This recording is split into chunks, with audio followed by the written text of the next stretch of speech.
So hey guys, welcome back to the channel. This is a story about what if Naruto marries Fire Daimyo's daughter. If you guys enjoy this, what if? Comment down below. And let me know before I start, please do support for more awesome content. And leave a like and don't forget to subscribe to my channel. And also share this video with your friends. And check out the description. And check out my playlist. So let's start the video. Chapter 1. Prologue. It was October 10th. 6 years after the Kyuubi attack. The entirety of Konoha was filled with the cheers and celebrations to the death of the Kyuubi no Kitsune. The bars were filled to the brim with celebrating shinobi, the festival was brimming with joy. It appeared as if everyone was having a good time. Appeared is the key word. On the other side of town, a young child, blonde-haired and with beautiful cerulean blue eyes. As sitting alone in his run-down apartment complex. His name was Naruto Uzumaki. The container of the Kyuubi no Kitsune. He was an orphan, he had no friends, and he never knew love. He had been sitting in the apartment since morning. His Jiji had told him that he was to remain in his apartment on this day. His own birthday. It was really funny. The day that was supposed to be the best in the year was actually the worst. Naruto would get constant beatings, and on his birthdays they were the worst. Last year he had gone to the festival and was attacked by a group of drunks. He had been cornered in an alley and beaten near death. When he awoke, he found himself in the hospital. Again. He had been literally thrown out the next day. Only to return the day after with an even worse condition. After that, his Jiji told him that he was to stay inside on his birthdays. And so here he was. Alone. Waiting for his Jiji to unlock the door the next day. Naruto decided to go to the kitchen and check on his project. He got up and quickly went to the kitchen where his project was. Sitting right there was probably the most beautiful plant anyone had ever seen. It had beautiful leaves that had a perfect texture. The flowers dropped in the morning. But at night they stood up to show a beautiful blue flower. It was probably the rarest and most difficult flower to grow in all of the Fire Country. It was called a tenchurin, or angel's orchid. It was so difficult to grow that no one was able to tell if the legends about it were true. It is said that when the orchid reaches the end of its first pollination cycle, the stems release nectar that is said to cure all poisons. It was also said that the orchid could regrow a destroyed limb in under a few hours. Some even said that it had such a high water content that it was incapable of being burned. Naruto had gotten a seedling when he was on a trip with his Jiji to the Fire Daimyo. He remembered that day so well that he could see it every time he closed his eyes. Flashback: the Sandaime had gone to the Fire Daimyo to secure a meeting with the newest daimyo of Hai no Kuni. Since he was too afraid to leave Naruto in Konoha without his protection, he decided to bring him with him. When they arrived, Naruto was quivering. Over the years he had been abused so badly that he became extremely wary of other people, fearing they would hurt him. Naruto had lost many chances to make friends because of it. The daimyo personally met Sarutobi at the gates with a young girl. She was about a year or so older than Naruto. She was introduced as daimyo's daughter. Naruto quickly hid behind Jiji's legs. The girl saw this and walked over to him. "Hi. What's your name?" Naruto looked at the girl with a quivering expression. "Then Naruto." "Uzumaki." He edged away as she got a little closer. "Naruto." She seemed to go into thought before she shouted with glee, "That's a nice name." She smiled at the blonde and grabbed his hand. "Hey, come on. Come play with me." She dragged Naruto from behind the Hokage and went off to the nearby koi pond. The daimyo chuckled at his daughter's actions. "Well, Sarutobi. It seems that my daughter likes the boy. How about we hold off on negotiations and go check out the little ones?" Sarutobi smiled at the daimyo. "I guess Sora. After all, how often do we get a chance like this?" He pulled out a camera as the two walked over to the two kids. Naruto was twiddling his feet as the daimyo's daughter dragged him over to the koi pond. She had long black hair, lovely golden eyes with a single black slit. Naruto was scared by her eyes. She dragged him over to the koi pond and she sat down, dragging Naruto with her. The two spent most of the day together, just sitting by the koi pond. Naruto slowly got closer and closer to her. When he got close enough that the two could hold hands, he actually smiled. It was the first real smile he had in a long time. But his mood dropped when he saw that it was getting dark out. The girl saw this and asked him, "What's wrong, Naruto?" Naruto let a sad sigh out and spoke. "After today I probably won't ever see you again. You're the first friend I ever had. I don't want to lose that." The girl smiled sadly and tugged into her pocket. She pulled out a small bag and gave it to Naruto. "This is the rarest flower in all of Hai no Kuni. I want you to grow it, Naruto. And I promise that one day I will come to Konoha and marry you." Naruto's eyes widened at that proclamation. "Marry him?" He smiled a goofy grin and yelled out, "I promise you. I will grow this plant no matter how hard it is to grow. I will not rest until it is the most beautiful flower in all of Hai no Kuni. Daimyo." The girl smiled and gave him a peck on the cheek, not being able to take that much in one day he fainted. And flashback, since that day he had spent every day of every hour nurturing the plant into what it is now. For some reason he was great with plants, one time he managed to bring a tree that was near death back to life just by watering and weeding it. Sure, he spent a bit of time talking to the tree. Not that it could answer. But he always felt he needed to speak to every plant he saw. He never understood why. Naruto was about to water the plant with some special mineral water when he heard banging at the door. He was about to go and see if it was his Jiji when he heard it crash open and he heard angry shouts, "Where's the demon? Find it, this is the night it dies." Naruto was terrified and quickly grabbed the plant. He ran to the other side of the room and opened a special hat he had spent a month working on. He quickly opened the door and then shut it behind him before jumping down the chute. He made sure his flower did not get hit on the walls as he shot out of the chute into the street. He tumbled in a way that he would take most of the blow while the Tenshinhan would not get hurt. He quickly got up and was about to head for the Hokage tower when, it's the demon. Get it? Naruto turned to see a shinobi being flanked by about a dozen civilians running at him. He quickly tucked tail and ran as fast as he could. He ran into an alley and hid behind a trash can. He watched as the mob passed by and breathed a sigh of relief. He got up. But he was knocked down when he felt a crushing blow delivered to his chest. He skidded and hit the end of the alley. He looked up and saw that the alley went a different route. He got up and was about to run when he saw another angry mob at the other end of the alley. He began to cower in fear as a couple jounin closed in on him. "Time to die, demon." One of them pulled out a flame-bladed sai and stabbed Naruto in the arm. Naruto squealed in pain as he dropped to the ground but held a tight grip on his flower. The shinobi and civilians kept on beating him, but when they saw that he was ignoring the blows, paying close attention to the flower in his arms, they decided to take a different approach. "So, that little plant is important to you, huh? Well, let's see how you like us burning it." The shinobi grabbed the flower and tried to pry it from his arms. Naruto held onto it tightly as the shinobi tugged harder. "Let go of the plant, demon." Naruto only held tighter as the shinobi tried to pry it from his arms. "No. Leave me alone. Leave me alone." Naruto screamed, "Leave me alone." As he screamed, a massive output of chakra was felt as the shinobi was knocked away from Naruto. The shinobi pulled out a katana. "That's it, you should die." He ran at Naruto and was about to stab him in the heart when the sword suddenly stopped. The shinobi was shocked and felt a pressure around his limbs. He looked down and was shocked to see a vine wrapped around his arm.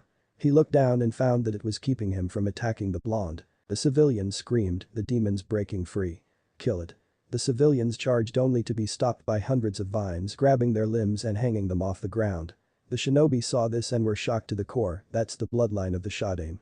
The one that allowed him to control demons. But how can I? Oh my god, what have we done?" Realization passed through the shinobi as they realized that only a human could command the Mokuton. But one shinobi clearly was an idiot. "How dare you use the Shodaime's bloodline, you demon." He ran through some hand seals, cage shuriken no jutsu. A single shuriken he threw became hundreds as they shot at the blonde. Not caring that many civilians would die because of it, the civilians watched as the shuriken came towards them. They closed their eyes and waited for the inevitable. Naruto saw the shuriken coming and began thinking, a mile a minute, what do I do? They may hate me. But I don't want them to die. Someone please help them. As if the vines were listening, they dropped the civilians and began shifting and turning into sheets. The sheets folded like paper and shot towards the shuriken. The shuriken stopped as each piece sliced the shuriken in half. The civilians watched as the shuriken fell to the ground as the sheets unfolded. They were paper. The paper went straight towards Naruto and began dissipating into raw chakra. As the chakra entered the body, Naruto collapsed. The shinobi ran towards the blonde as the one that threw the shuriken was restrained. The civilians looked at Naruto, confused and afraid. Why would the demon save them? The shinobi were mentally hitting themselves for being so stupid. The one who led the mob grabbed Naruto as carefully as he could. He was amazed that the blonde was holding so tightly on the plant. It must have meant a lot to the blonde. The shinobi quickly turned around and ran to the hospital, paying that the damage he did was not life-threatening. The next day. Council chambers. When Sarutobi had heard of Naruto's condition, he was outraged. But he was happy that Naruto finally unlocked the Mokuton. Now the villagers could not say he was Kyuubi. When he told the council, he was hoping for good reactions. However, this is not what he expected. The council demanded to know how it was that that demon brat had the Mokuton of the Shodaime. Others were proposing that he be used as a breeding stock. Others like the Hyuga and Uchiha clans were proposing marriage contracts. Finally Sarutobi had enough. "Shut up. Now before all of you start going crazy, I will say this once and for all. I do not know how Naruto has the Mokuton. However, since he has the Mokuton, it must mean he's a descendant of the Shodaime." The council erupted in conversation again. "Sandaime-sama. If he is in fact a descendant of the Shodaime, why is it he has not shown his ability in the Mokuton until now?" The The Sandaime glared at the councilman. Because the Mokuton. Unlike others, it does not activate until the holder of the bloodline reaches a certain age. Even then they have to be in a life-threatening position to activate it. The Shinobi Council looked down, they knew that Naruto was merely a scroll in Kyuubi the kunai. It disgusted them that Naruto was treated worse than the most despicable of criminals. A member of the Shinobi Council spoke up. It was the head of the Mednin division, Hokage-sama. With all due respect. I would like to do a blood test to see how closely Naruto is related to Shadaime. Perhaps we can find his parents. The Sandaime cringed. Minato was dead. And there had been no sign of Kushina since after the attack. He had sent Anbu to look for her to find absolutely nothing. A member of the clan committee spoke up, Sandaime-sama, if Naruto has the Mokuton, then that means he is the heir of the Senju family. If that is the case we must contact Tsunade, if we cannot locate his parents, then she should be able to raise him. The Sandaime went into thought, he had been trying for years to get a reason for Tsunade to come back, maybe the chance of meeting family would be enough to bring her back. I agree. The Hokage flicked his wrist as an Anbu appeared. Have someone locate Tsunade, tell her we found a relative of hers. The Anbu did a quick bow and left. Sarutobi was about to address the council when Fugaku spoke up, Hokage-sama. What of the regards to the boy's future? If he is indeed a member of the Senju family, then I humbly request that he be betrothed to a member of my clan. The Senju and Uchiha were rivals, and the chance for an alliance will be most beneficial to the future of our clans. Fugaku was interrupted by Hiashi who did a quick glare at the Uchiha clan head. Fugaku, you only wish to increase the strength of your clan. Besides. I feel it would be more beneficial if he were to marry my firstborn. So far she shows no signs of becoming a true clan head. And I have seen how she takes glances at the boy. As such I wish to arrange a marriage between the two. The council continued in uproar until Danzo shouted. Why not give him to me? I can make him the most powerful shinobi in Konoha. With his skills in Mokuton and whatever that paper technique is. Along with Kyuubi's chakra, we could train him to surpass even the greatest of shinobi. None would ever dare oppose our power. The civilians at first agreed with Danzo until Tsume snapped at the Warhawk. Danzo, you old fool. Do you honestly think we will let you take care of the pup after what we found in your headquarters? Or have you forgotten why we shut down your little group? Danzo sneered at the woman as he sat down. Sarutobi sighed in frustration, he finally made his decision. I will allow the medical corps to take a blood sample and attempt to find his parentage. Once Tsunade returns we may be able to find some more information on the subject. As for the marriage contracts. Come to my office later and we will discuss that matter. Sarutobi got up and was about to call the meeting to an end when an Anbu appeared in the room. Sandaime-sama. Naruto is gone. The council looked at the Anbu as if he had grown a second head. What? The Anbu cowered in fear as he reached into his pocket and pulled out a note. This is all I found, my lord. Sandaime took the letter and read it. Dear Jiji, I am leaving Konoha for a while. If I can't even be safe in my own apartment on my birthday, then I can't stay here until I am strong enough to defend myself. I will return in time to take the final year of the genin exams. Yours truly, Naruto Uzumaki. Sarutobi sighed as he read the letter. It seems Naruto has left the village. He will return for the final year of the genin exams. The civilians screamed in outrage. How can you be so casual about this? The last known heir of the Senju clan that possesses the Mokuton has left the village at the possibility of dying. Taking the Mokuton with him. The Sandaime glared at the civilians. You did not care for him until after he got his bloodline. And since Naruto does not possess the Senju name he is not under the jurisdiction of the clan committee. Also, since the Mokuton only occurred in the Shadaime we have not registered it as a Konoha bloodline, thus we can do nothing about it.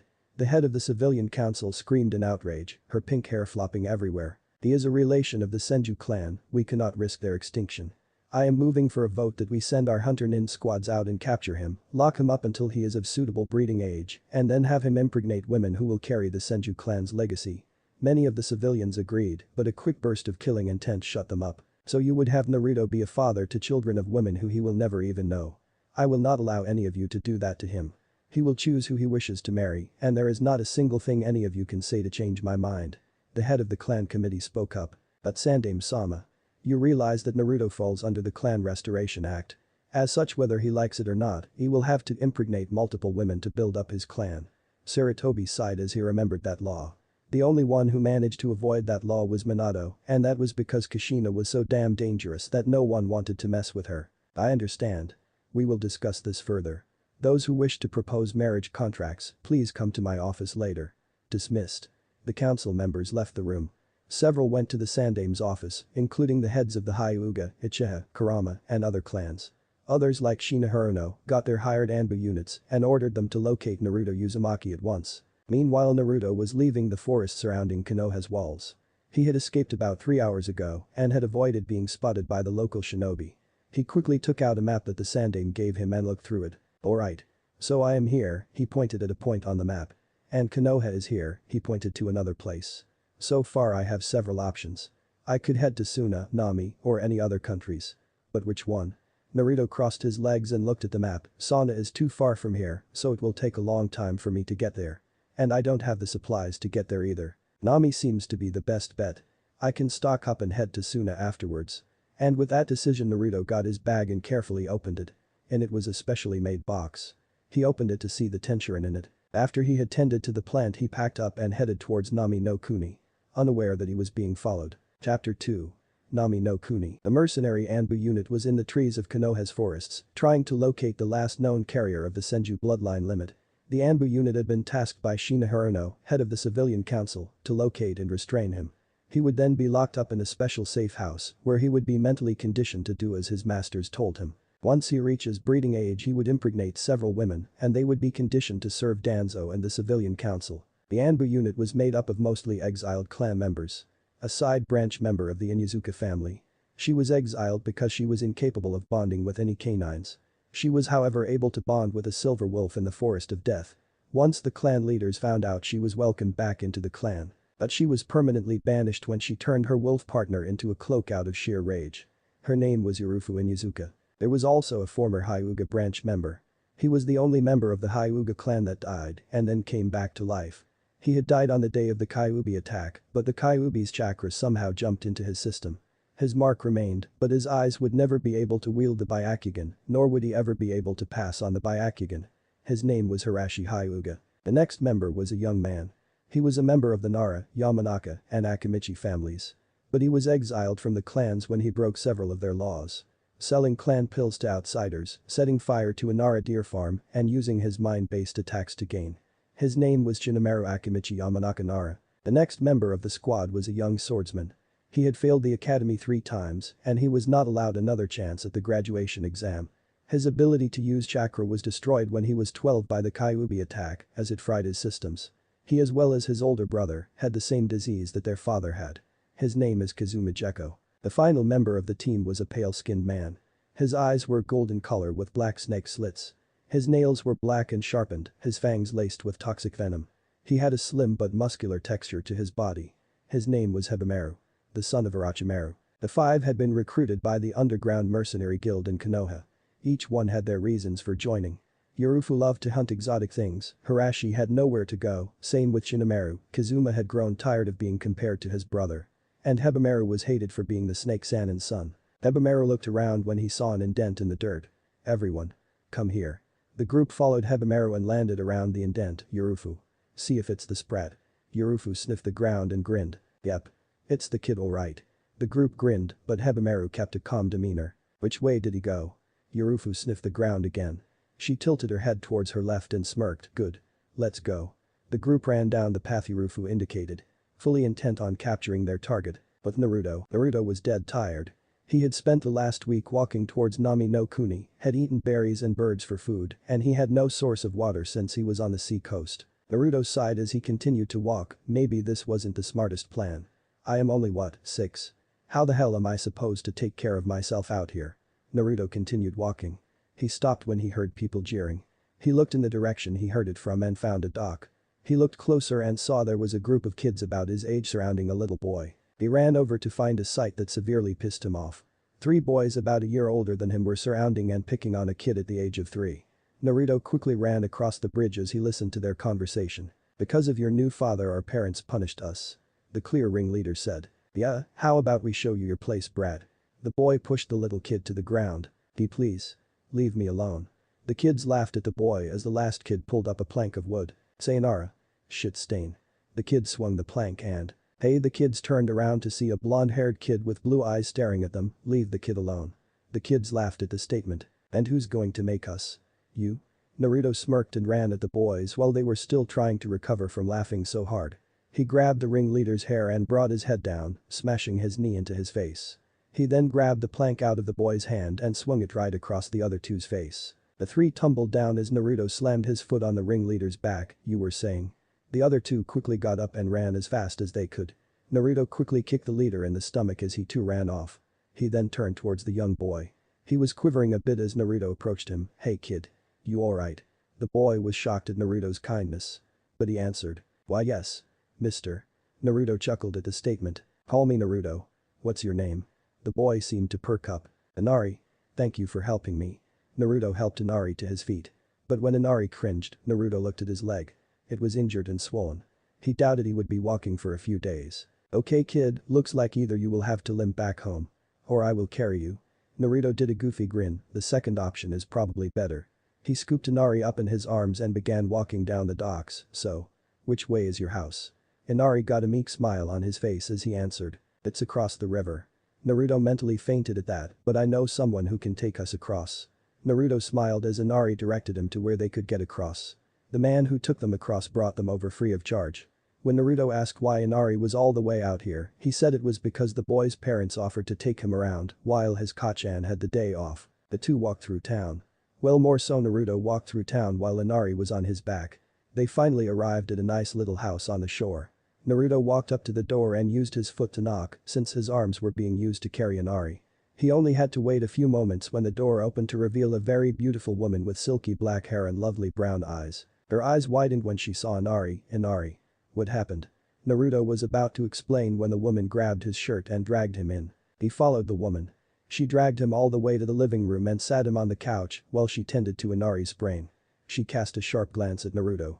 What happened to my baby? Naruto immediately felt scared and began to sweat. He quickly explained what happened. When the woman glanced at Inari for confirmation he quickly nodded. The woman gave a nervous smile at Naruto, sorry. It's just that too many people pick on my little Inari. But why was he being attacked by those boys? I am going to have a talk. Naruto smiled at the woman as the door opened. In walked a man with black spiky hair and an X-shaped scar on his chin. He seemed to be wearing fisherman's clothes. He looked at the scene in the living room and gave a stern look at the blonde, have you been harassing my son? Naruto quickly retold the story and the man smiled, good. I am sorry, but I don't like seeing my son get hurt. Anyways, why don't you stay over for dinner? Unless of course you have to be somewhere. Naruto smiled, sure. Why not? The family sat down to a meal of fish and salad. Halfway through the meal an elderly man came in. His name was Tazuna and he was Inari's grandfather. Once he was told of how Naruto helped out Inari, he grabbed the boy in a headlock.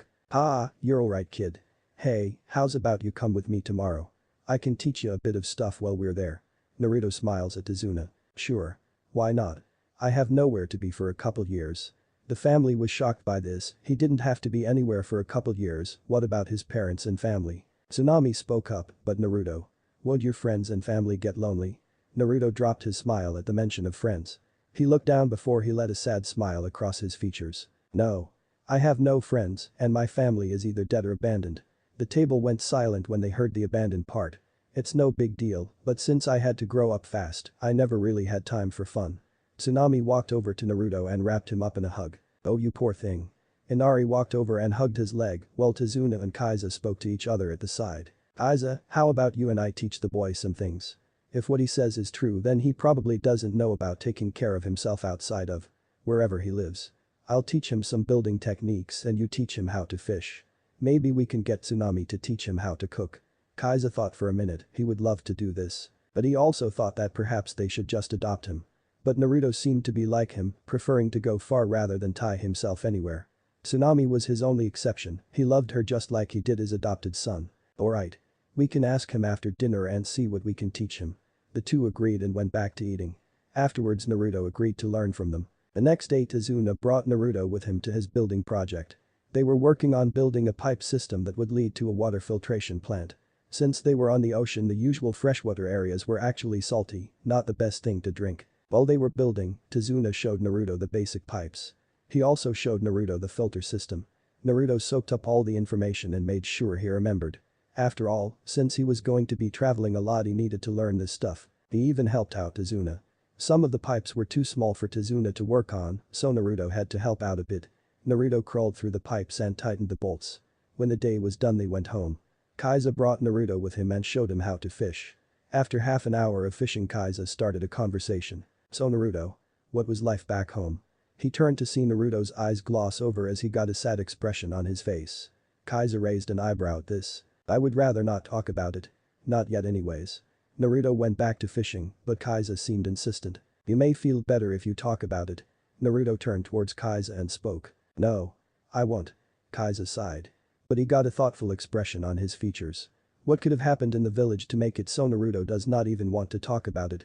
He decided to ask him later and went back to fishing.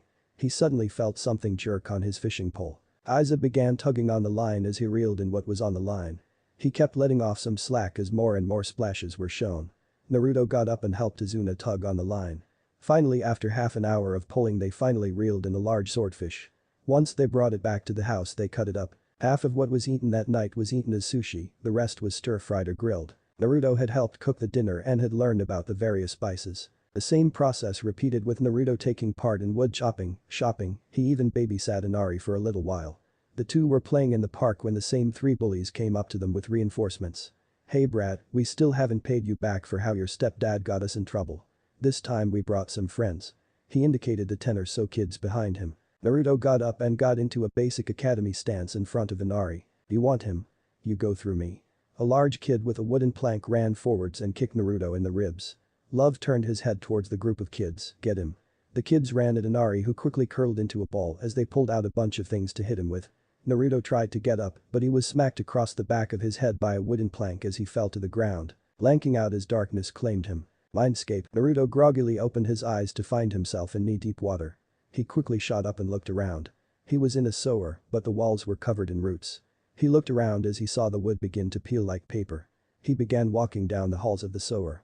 He kept taking what seemed like random directions, but he felt as if he was going the right way. Naruto went through another passage when he saw a large gate. It seemed like it was bolt shut and it was covered with hundreds of vines and roots. He looked closer to find an imprint of a hand. He placed his hand over it and it immediately glowed red. He watched as the doors cracked open as the tree roots suddenly tore themselves away from the door and pierced the ground behind him. He began to panic as a fierce wind picked up and pulled him in. He tried to make a grab for one of the roots, but he found himself unable to grab anything.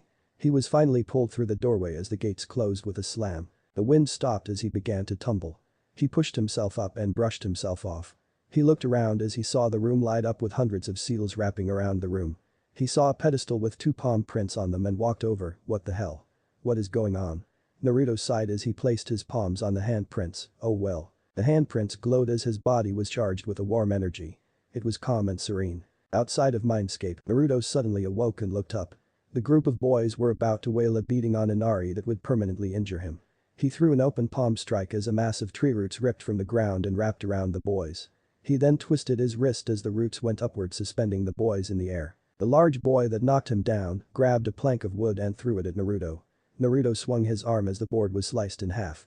The large boy was shocked until he looked at Naruto's hand. Then he was terrified. Naruto's hand had turned into a blade that looked like it was made from paper. The blade quickly shifted and folded until it was a simple hand again. Naruto ran at the boy and kicked him in the stomach and then threw his arm out as a root came out of the ground and wrapped around the large boy. Naruto walked over to the bound 6-year-old and sneered in his face. How do you like me now? He added a bit of killing intent to make his point. Naruto walked back to the house with Inari that evening. It was the last evening he would be staying there, so he decided that he would cook dinner tonight.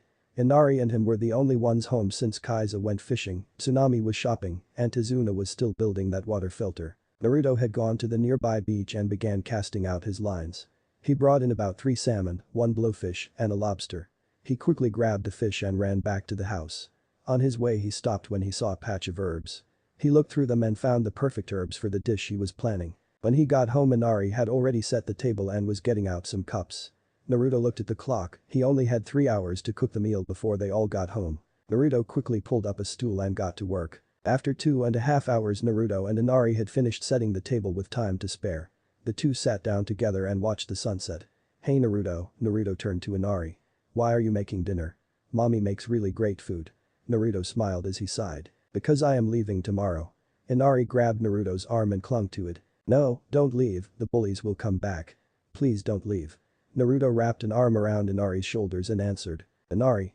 If I fight all of your battles, what is going to happen if I die? Inari got a defiant smile on his face. You won't die. Nobody can kill Naruto Nai-san. Naruto smiled as he looked at the sunset. I wish that were true. I truly wish that were true. Naruto perked up when he remembered something. He looked into his pocket and pulled out a kunai knife. He looked at it, it was a blunt kunai with a rusted tint to it. It was his favorite kunai. He had gotten it from his first sensei. She had helped him out so much. But a week later she was fired and replaced with a cruel teacher who would belittle him in front of everyone. Naruto placed the kunai in Inari's hand. Inari. Out of all my possessions, this is one of my most important. I am giving you this, and I promise I will return it. Inari let a tear fall from his eye. Promise? Naruto smiled. I promise. The two looked as the sun finally passed over the horizon. In Konoha, Fugaku Uchiha was growing irate. He had sent out those 5 Anbu over 2 weeks ago to find the last wielder of the Mokuton, and they still had not come back. He was growing very annoyed. The Sandaime had approved all 3 of the contracts from the Kurama, Hyuga, and Uchiha clans. But at the moment it seemed like the other 2 clans would be able to fulfill the contract. None of the Uchiha parents were willing to give up their daughters to the heir of the Senju. It seemed the tensions between the 2 clans still existed.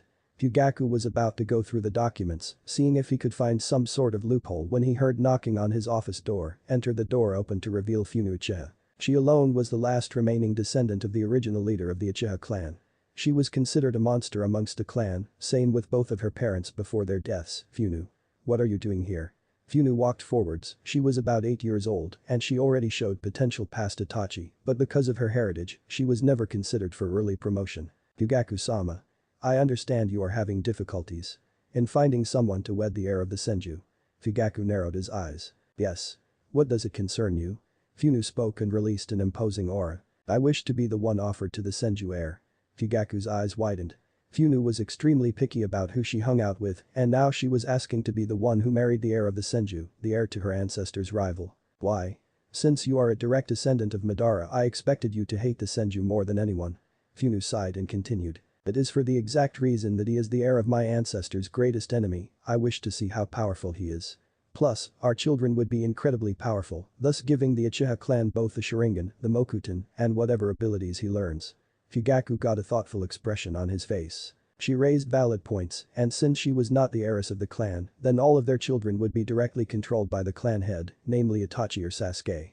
He inwardly smiled. It looked like his coup would be easier than he thought. Very well. I will sign in your name and have it delivered to the Hokage Tower tomorrow. Funu bowed and left Fugaku's office. Fugaku ever noticed the smile on her face. Fugaku, you fool. You just secured that your clan will fall.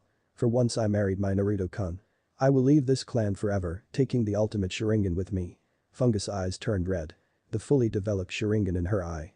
Then it suddenly shifted into a symbol that looked like a biohazard sign. Hyuga compound. The Hyuga compound was locked up, serene. Quiet until Hiashi told Hinata she was now betrothed to Naruto. The elders were rolling on the floor clutching their ears when Hinata let loose a fangirl scream that would probably take down the Kyuubi itself. Hinata herself was jumping up and down on her father's stomach saying thank you over and over again. The branch members that were watching could barely contain their laughter. Except for one Niji Hyuga. Hinata had a massive grin on her face as she was bouncing around, screaming how their wedding night would be one to remember, the flowers, the dress, the chance of a family. Itomi, Hinata's mother, was standing off to the side with her newly born daughter Hanabi. She was smiling that her daughter got the man of her dreams. Just like she got with her Hiashi-kun. Hiashi? He was starting to regret telling her before she turned genin, after all, that was when the two would get married. It was also the day after that Naruto would marry the heiress of the Kurama clan.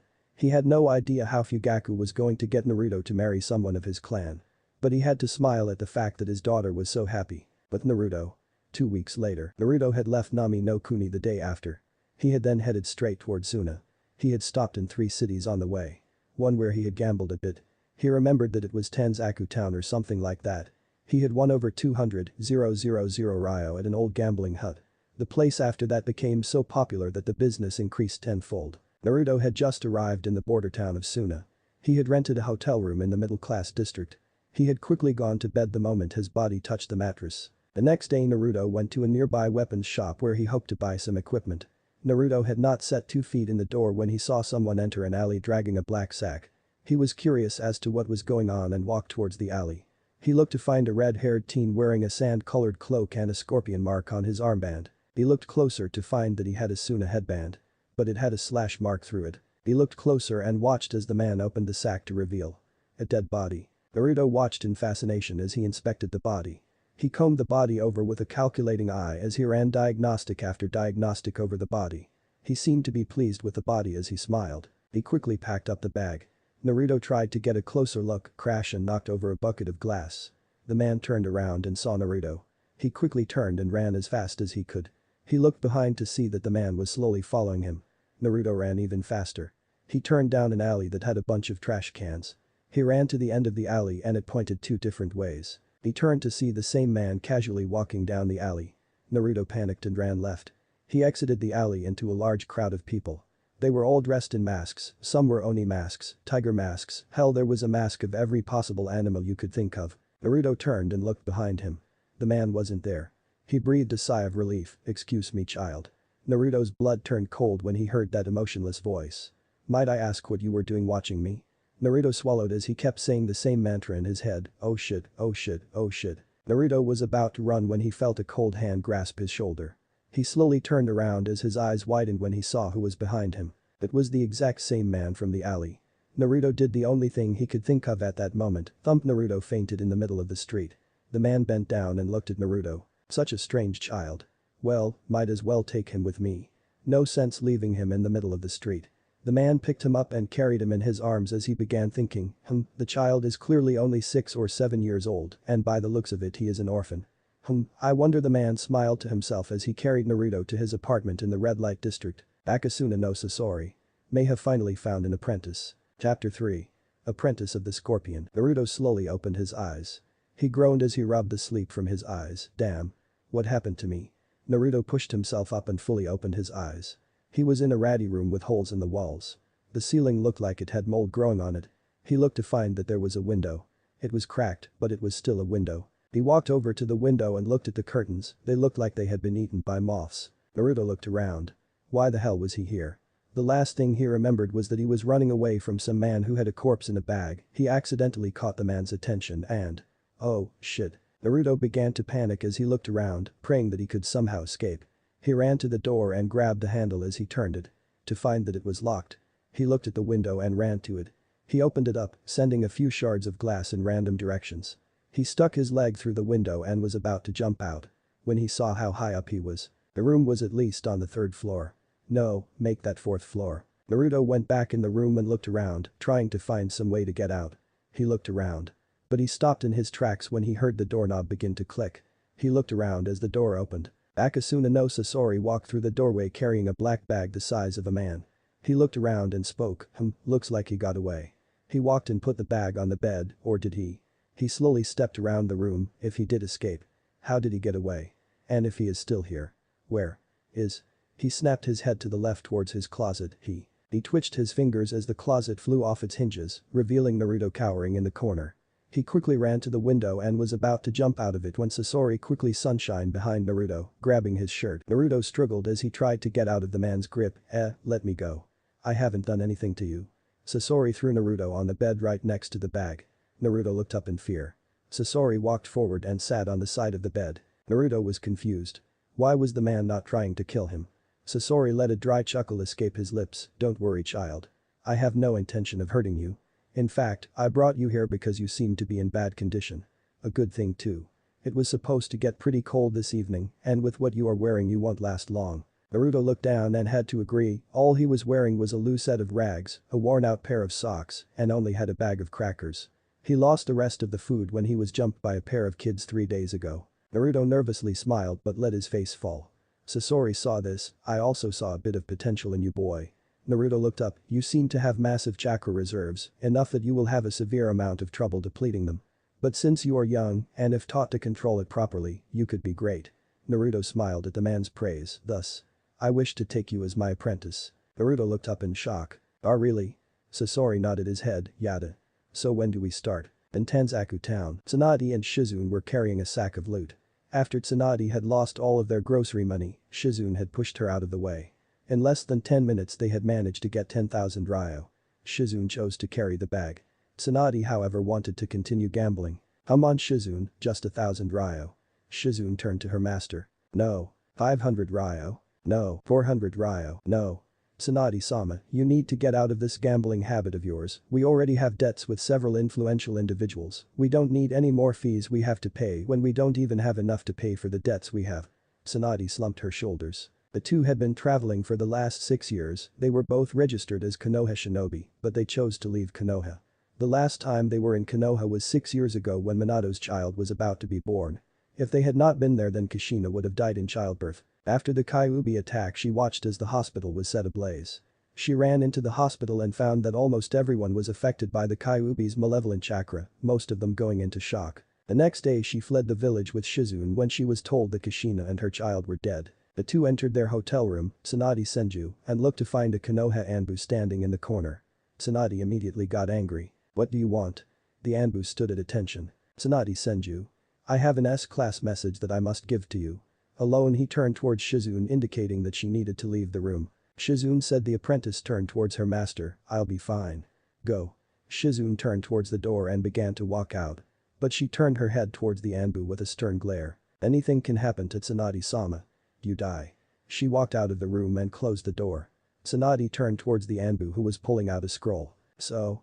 What does the old goat want? The Anbu passed her the scroll. She looked at it curiously and began to unroll it.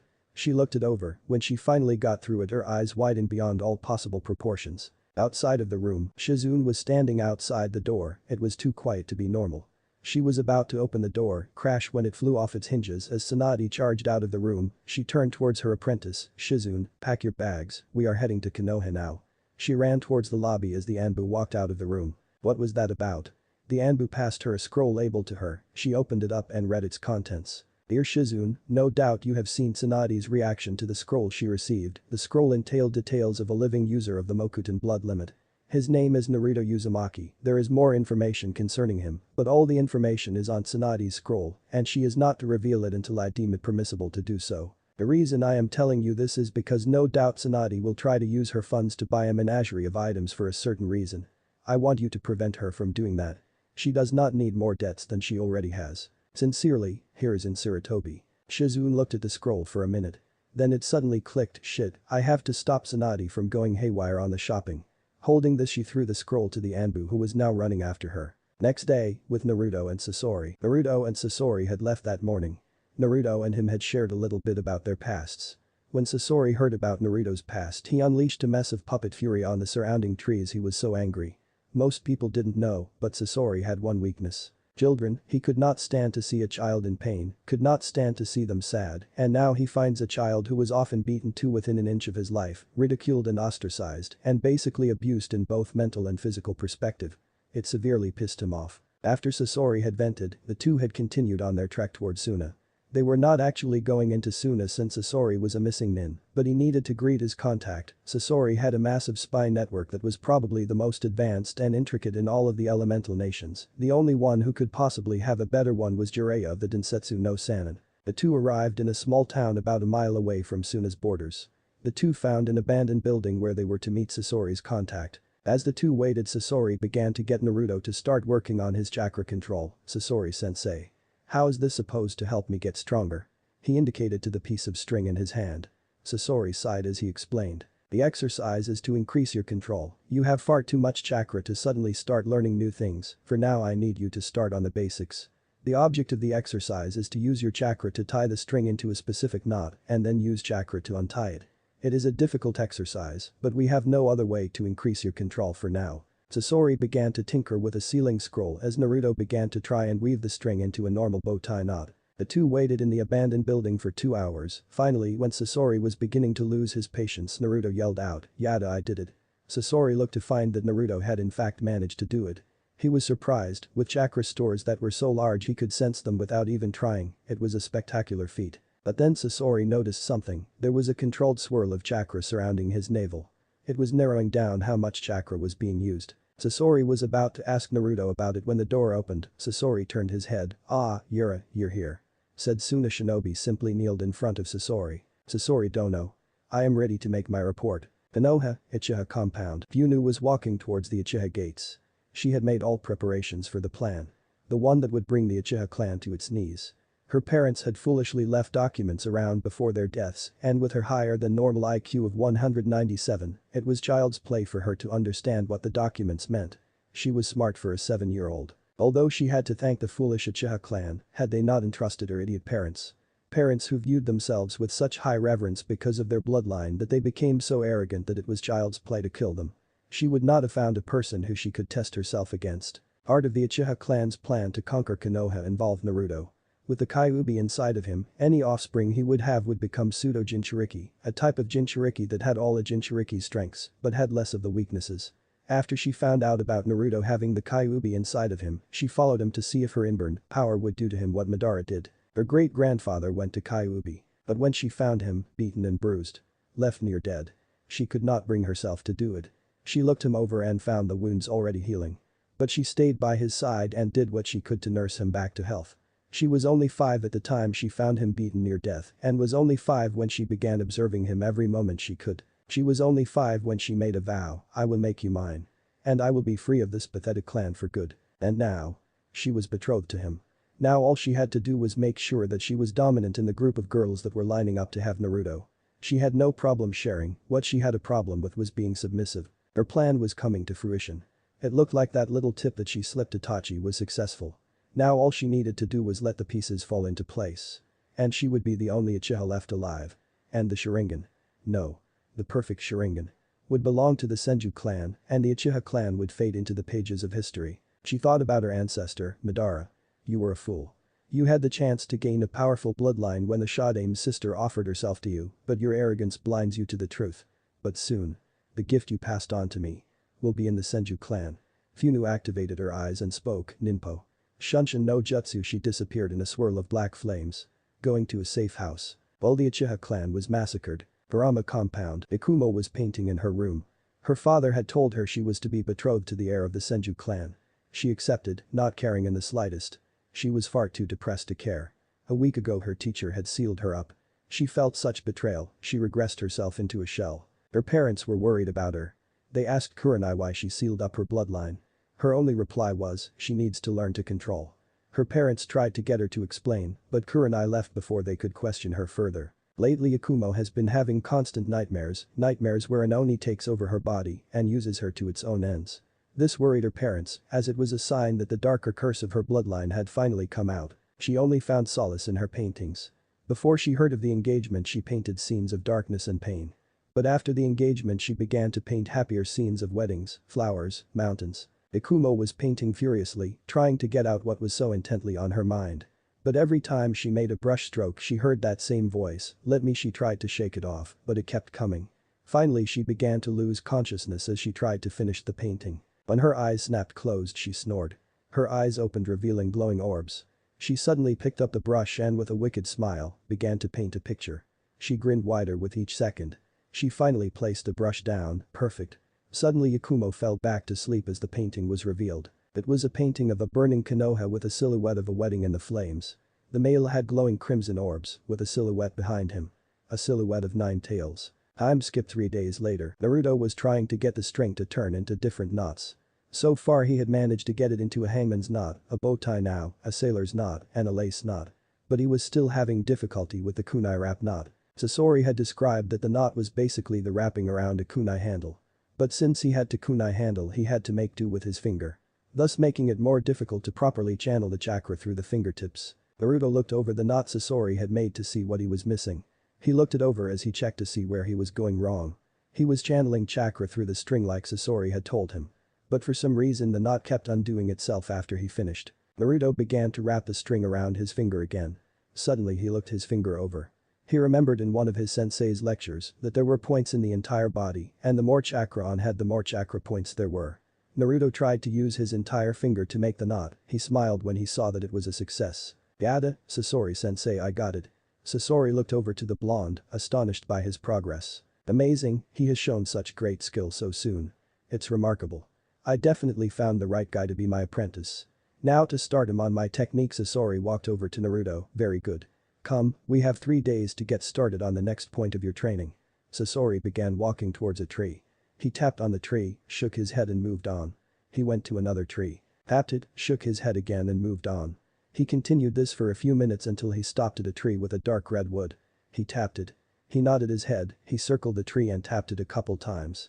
Finally he smiled. Sasori pulled out a scroll and suddenly was surrounded by smoke.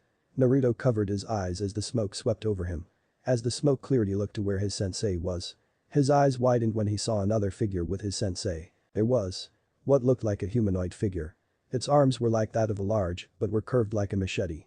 It had empty eye sockets, but its mouth was filled with saws. The thing was wearing a crimson cloak with a design of a red scorpion on it. Sasori was twitching his fingers, the humanoid object began to move, suddenly it looked at the tree and swung its massive blade's arms. It then closed its mouth on the tree and began slicing it into wooden logs and planks. It began using its arms and sliced up the logs and planks into smaller bits. The logs and planks fell to the ground into a neat pile. Sasori pulled out his scroll and suddenly the object vanished. He put away the scroll and walked over to the wood. He began to inspect it, he turned towards the shocked Naruto. "Naruto. Come." He pulled out a scroll and opened it. The wood disappeared in a puff of smoke. Naruto slowly walked towards his sensei as they headed to a cave. When they got there Sasori set up a fire using some of the wood that he deemed unfit for usage. Finally when the two sat around the fire Sasori spoke, "Naruto. As you saw, my art revolves around puppetry. I will start you off with a simple design to work on, after that you will begin to design your own form of puppet. Once you have created a few decent, regular puppets I will introduce you to the pinnacle of my art." Sasori unconsciously placed his hand over where his heart should be. Naruto was curious about this, but chose to ignore it, for now. "I wish you to create a simple battle puppet." Sasori pulled out a scroll and passed it to Naruto. Naruto looked at the scroll and opened it. Sasori-sensei." Sasori looked at his new apprentice. "Yes. What is it you require?" Naruto looked away, as if he was ashamed of something. "I can't read kanji." Sasori's eyes widened at this, for a child at 6 years old to not know how to read. It was barbaric. Sasori spent the day teaching Naruto how to read the scroll. Naruto finally got the hang of it and began to read it on his own after a while. The next morning Naruto began to use the wood and began to craft a battle puppet. The design was humanoid, but Naruto shaped the fingers to resemble talons. Naruto also carved in his own insignia. A tenchurin flower with a red slitted eye in the middle of it. He did not know why he put it there. Naruto worked on the puppet for several days, applying gears and joints to where Sasori indicated. Finally after 3 days of working on the puppet it was now functional. At least from Naruto's perspective. The puppet resembled a simple mannequin, its mouth was filled with sharpened teeth. Its shoulders had planks of wood that had a storage seal on each one. The hands were replaced with claws, each nail curved to resemble a talon. The eyes were red and had black slits in them. For some reason Naruto felt the need to place them there. Sasori inspected the puppet, he began using his chakra strings. He quickly got the handle of it, but he noticed that there were some quirks in the design, but he was not surprised, after all Naruto did not know how to read until a few days ago. He looked towards his student, "Well done. However, you made the bolts too tight on the left arm and the neck movements are too loose. But besides that the design is quite good. Now. We will begin the next step." A week later, Naruto and Sasori were heading towards a village in the land of rivers. Sasori had made a contact in one of the major villages and he was now awaiting the end part of the bargain. Naruto's outfit had changed a bit. He was no longer wearing rags. He now wore a long black poncho with tattered edges. The hood shadowed his entire face, as well as provided a way to shade oneself from the sun. Underneath the cloak he wore a wire mesh shirt and a set of black hakama pants. The poncho had 3 pouches, all 3 contained scrolls. One had his completed battle puppet and the other 2 contained his new puppet designs. Both were works in progress. Sasori was now using his Haruko puppet. Naruto had wanted to know why it looked so much like a human, but Sasori had told him he would find out when he was older. Sasori wanted to wait until Naruto was skilled enough in puppetry before he dropped the bomb of human puppets on him. The two had entered the town, Naruto was holding a scroll at the ready. Sasori had told him to always be wary of others, and now that he was meeting a strange man that Sasori had told him he had only met through a various series of spy networks, he was extremely edgy. The two arrived at their intended destination, it was an old cave near a river.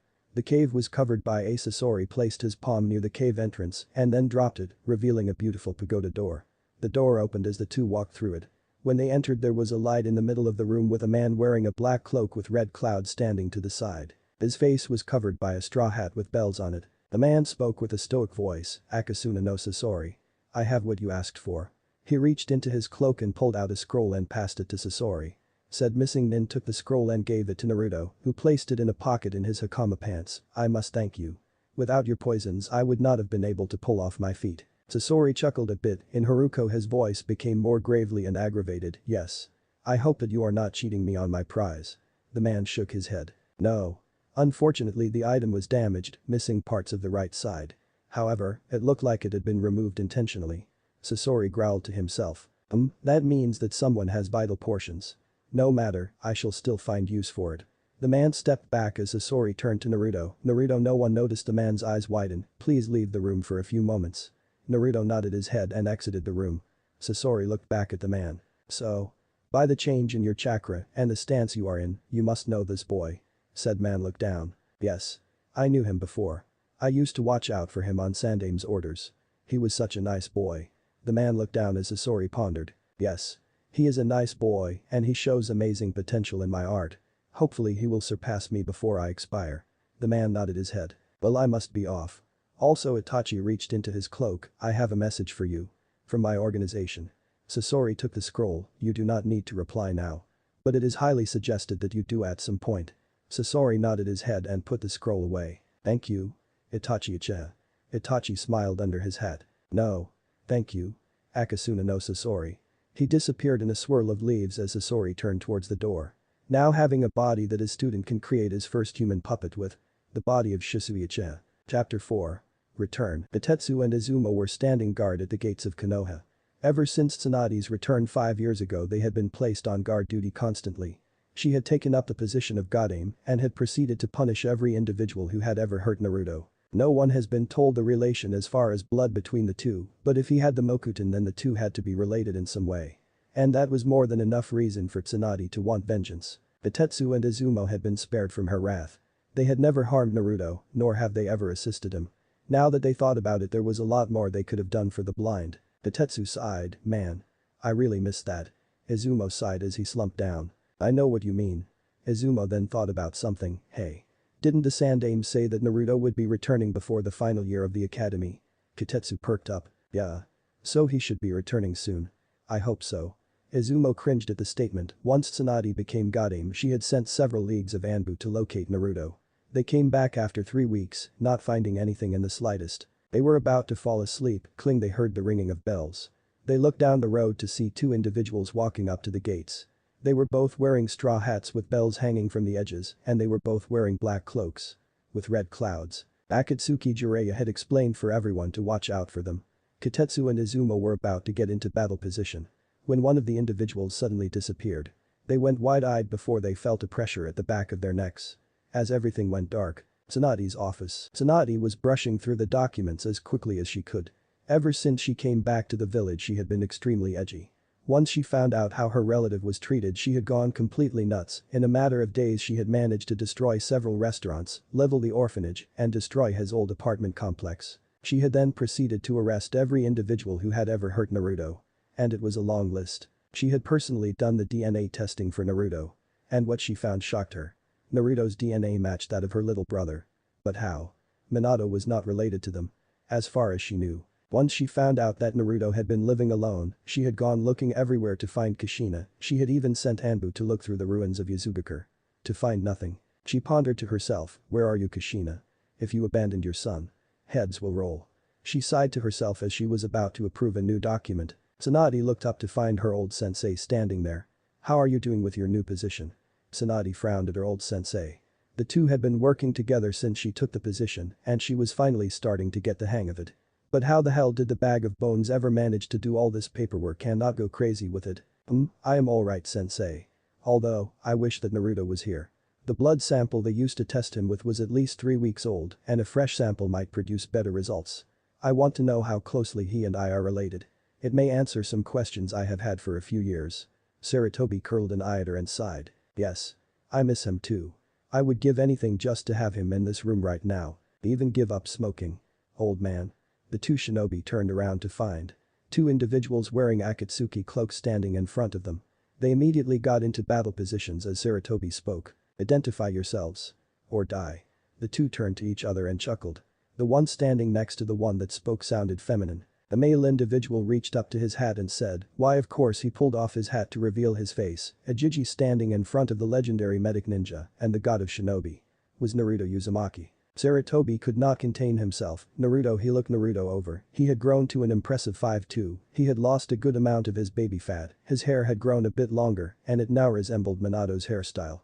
His eyes were still the same cerulean blue, but they now had a darker tinge to them.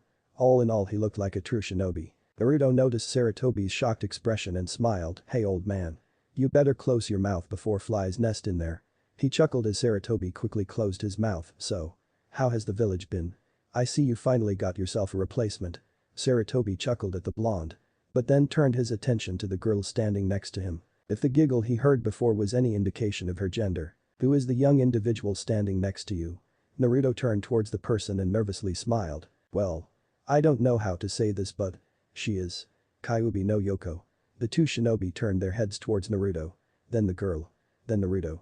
Then the girl. "What?" Naruto held onto his ears as he grumbled to himself. "Somehow I should have known that was going to happen."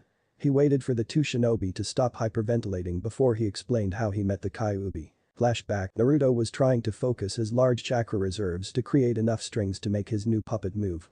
It was a large spider-like puppet that had specialized chakra leeching nets used for capture. The problem was that in the way the puppet was designed, it was impossible to fully control it with just the usual 10 fingers used for most puppetry. So he was trying to use the technique Sasori-sensei used for his performance of 100 puppets. The problem was that he had so much chakra that he could barely do the regular 10 for more than 2 minutes before he collapsed in exhaustion. He was now sitting and meditating, trying to focus his chakra like Sasori suggested.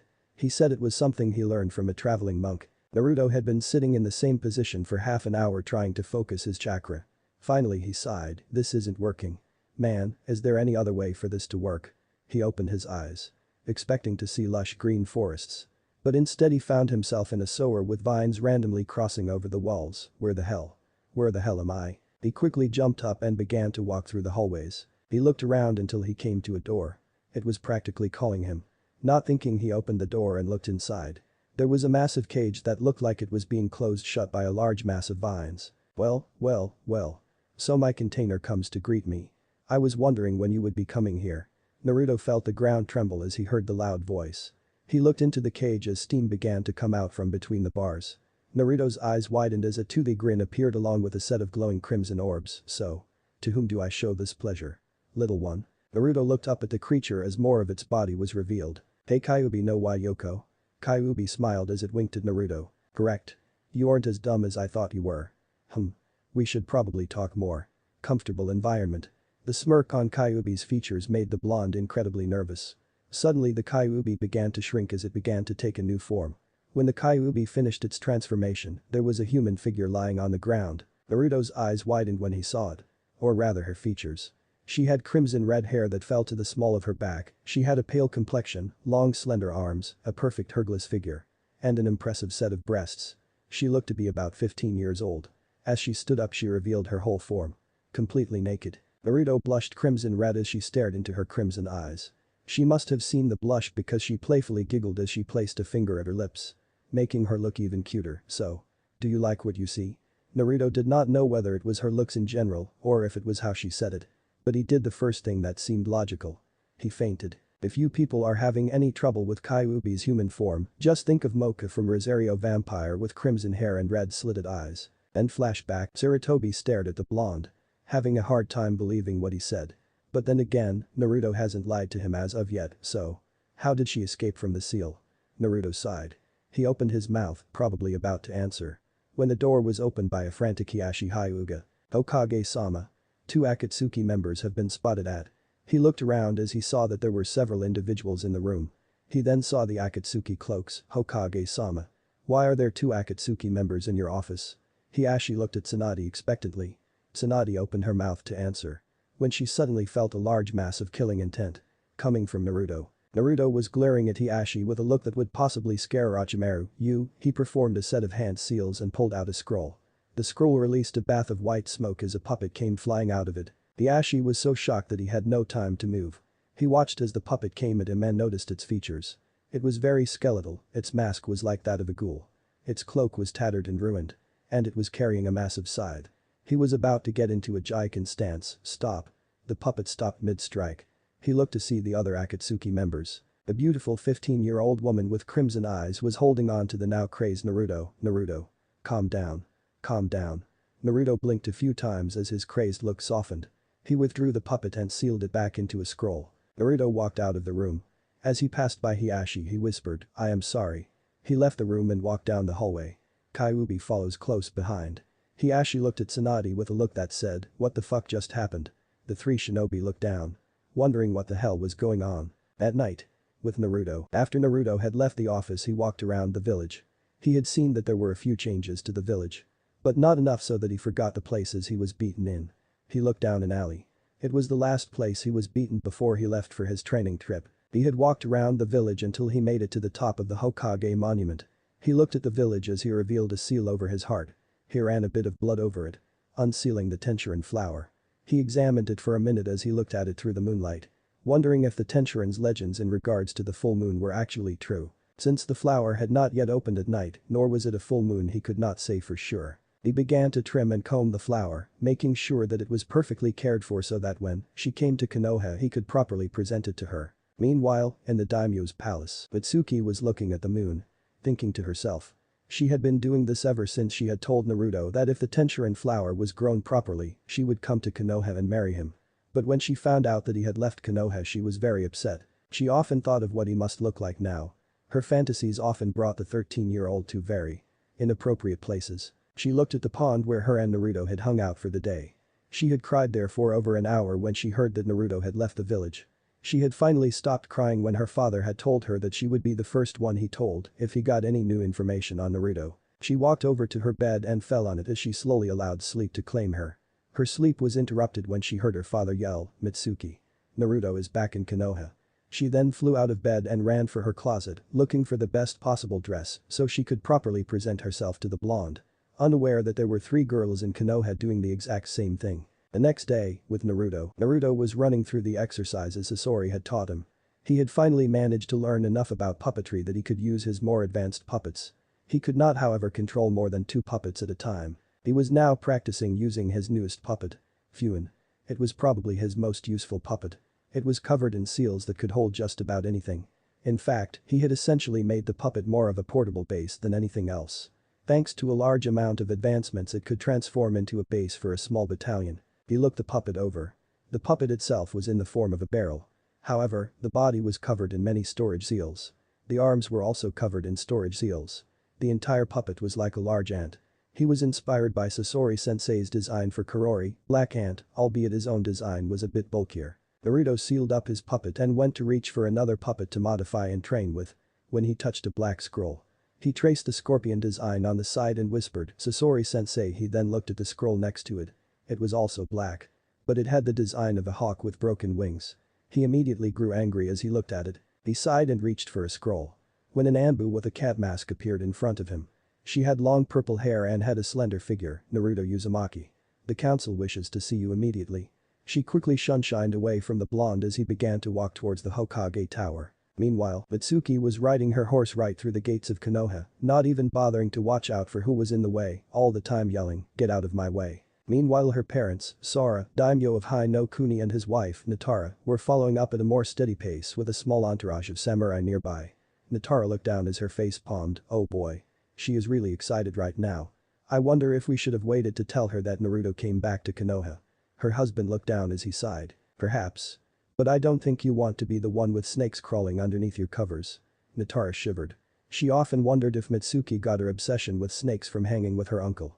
At least before he defected from Konoha. True. I curse Orochimaru for letting his niece sign that damn snake contract. But then again it was a family heirloom.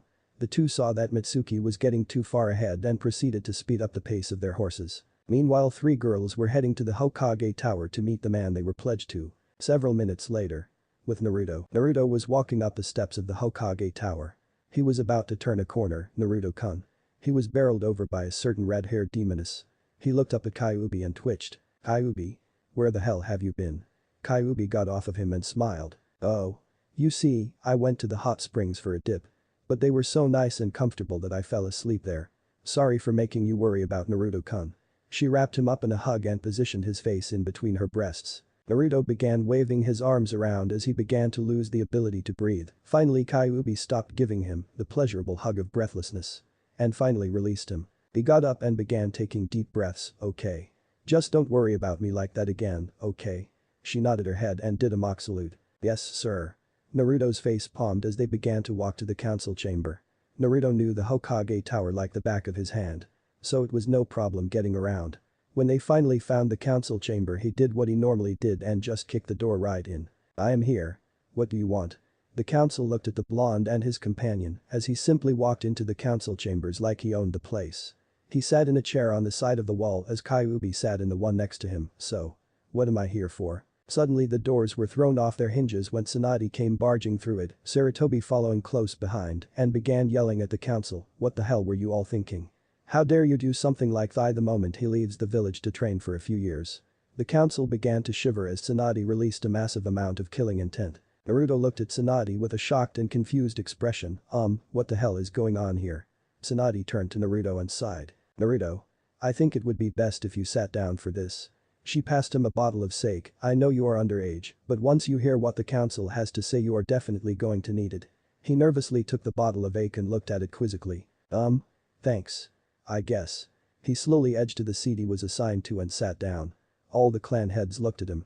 He was about to say something when Sarutobi's old Kunoichi teammate stood up. Naruto Uzumaki. As I am sure you know, you are the last remaining user of the Mokuton blood limit. As well as the user of a paper bloodline that we have decided to call. She was cut off by Naruto. Origami no. The council looked at Naruto quizzically. The art is Origami no. It is an aim no kuni style of fighting that uses the bloodline of Ranbanhata or paper body. The council looked at him as if he had grown a second head. He began to massage his temples. I went through aim no kuni and met my aunt. Konan Uzumaki. She says that she and her twin sister were separated when their parents divorced. Apparently my mother's name is Kushina Uzumaki. What? The yell came from the clan heads. All of them are bug-eyed at the name. Shibi, surprisingly, was the first to voice his concerns. You mean that he is the son of Kushina? Then that means. Shibi's glasses fell from his nose, revealing his compound eyes as he fainted from shock. Hiashi was surprisingly the one who continued. He is Minato's son. Shit. Hiashi also proceeded to pass out. Tsume stood up and shouted at Sandaime. You bastard, you told us he was dead. Sarutobi looked down as he explained. Minato had too many enemies and I would love nothing more than to get their hands on Naruto.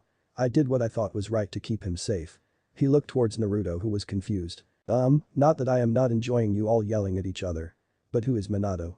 If he is my father I have a right to know. Naruto looked at the Sandaime with an expectant look. Look, Naruto. I would love to tell you who your father is, but your father had too many enemies and they would love nothing more than to kill you. Naruto glared at the Sandaime and indicated to the civilian council. And having my own village try to kill me is much better. I would rather be in danger from outside enemies than inside enemies. And if my parents are alive I would like to know. Please. Sarutobi saw the look in his eyes. It was not one he had ever seen on the blonde. It was desperation. He sighed as he answered Naruto's question. Naruto. Your father. Was Minato Namikaze. The Yondaime Hokage. The one who sealed Kyuubi inside of you. Naruto had a blank look on his face as he stared at the Sandaime. What? Naruto exploded, releasing chakra in such high amounts it was visible. The council was so shocked by his chakra output that they were not able to prepare for the shockwave that came with it. Naruto began to grind his teeth together as he began to angrily ramble. You mean to tell me that my own father condemned me to a life of hell? What the fuck kind of father would do that to his own son? He fell into his chair and sighed, bitching and moaning about it isn't going to help me. The council looked at the blonde as he then looked back at the council, so. If I may ask. Why the hell was I brought here in the first place? The council looked at him. Tsunade decided to answer for him. The council. In its infinite wisdom. Chose to have you arranged to marry 3 young girls from the Uchiha, Hyuga, and Kurama clans. Naruto's eyes bugged out. He then reached for the bottle of sake. Corked off the top and then drank it as quickly as he could. He then screwed back on the top as he looked at the council. Meanwhile, outside the council chambers, Funu Uchiha, Hinata Hyuga, Yakumo Kurama and Mitsuki were standing outside the council room doors. Hinata was being escorted by her mother, Funu was walking alone, Yakumo was being escorted by her grandfather, and Mitsuki was being escorted by the Daimyo. They were about to open the doors when they heard a loud yell of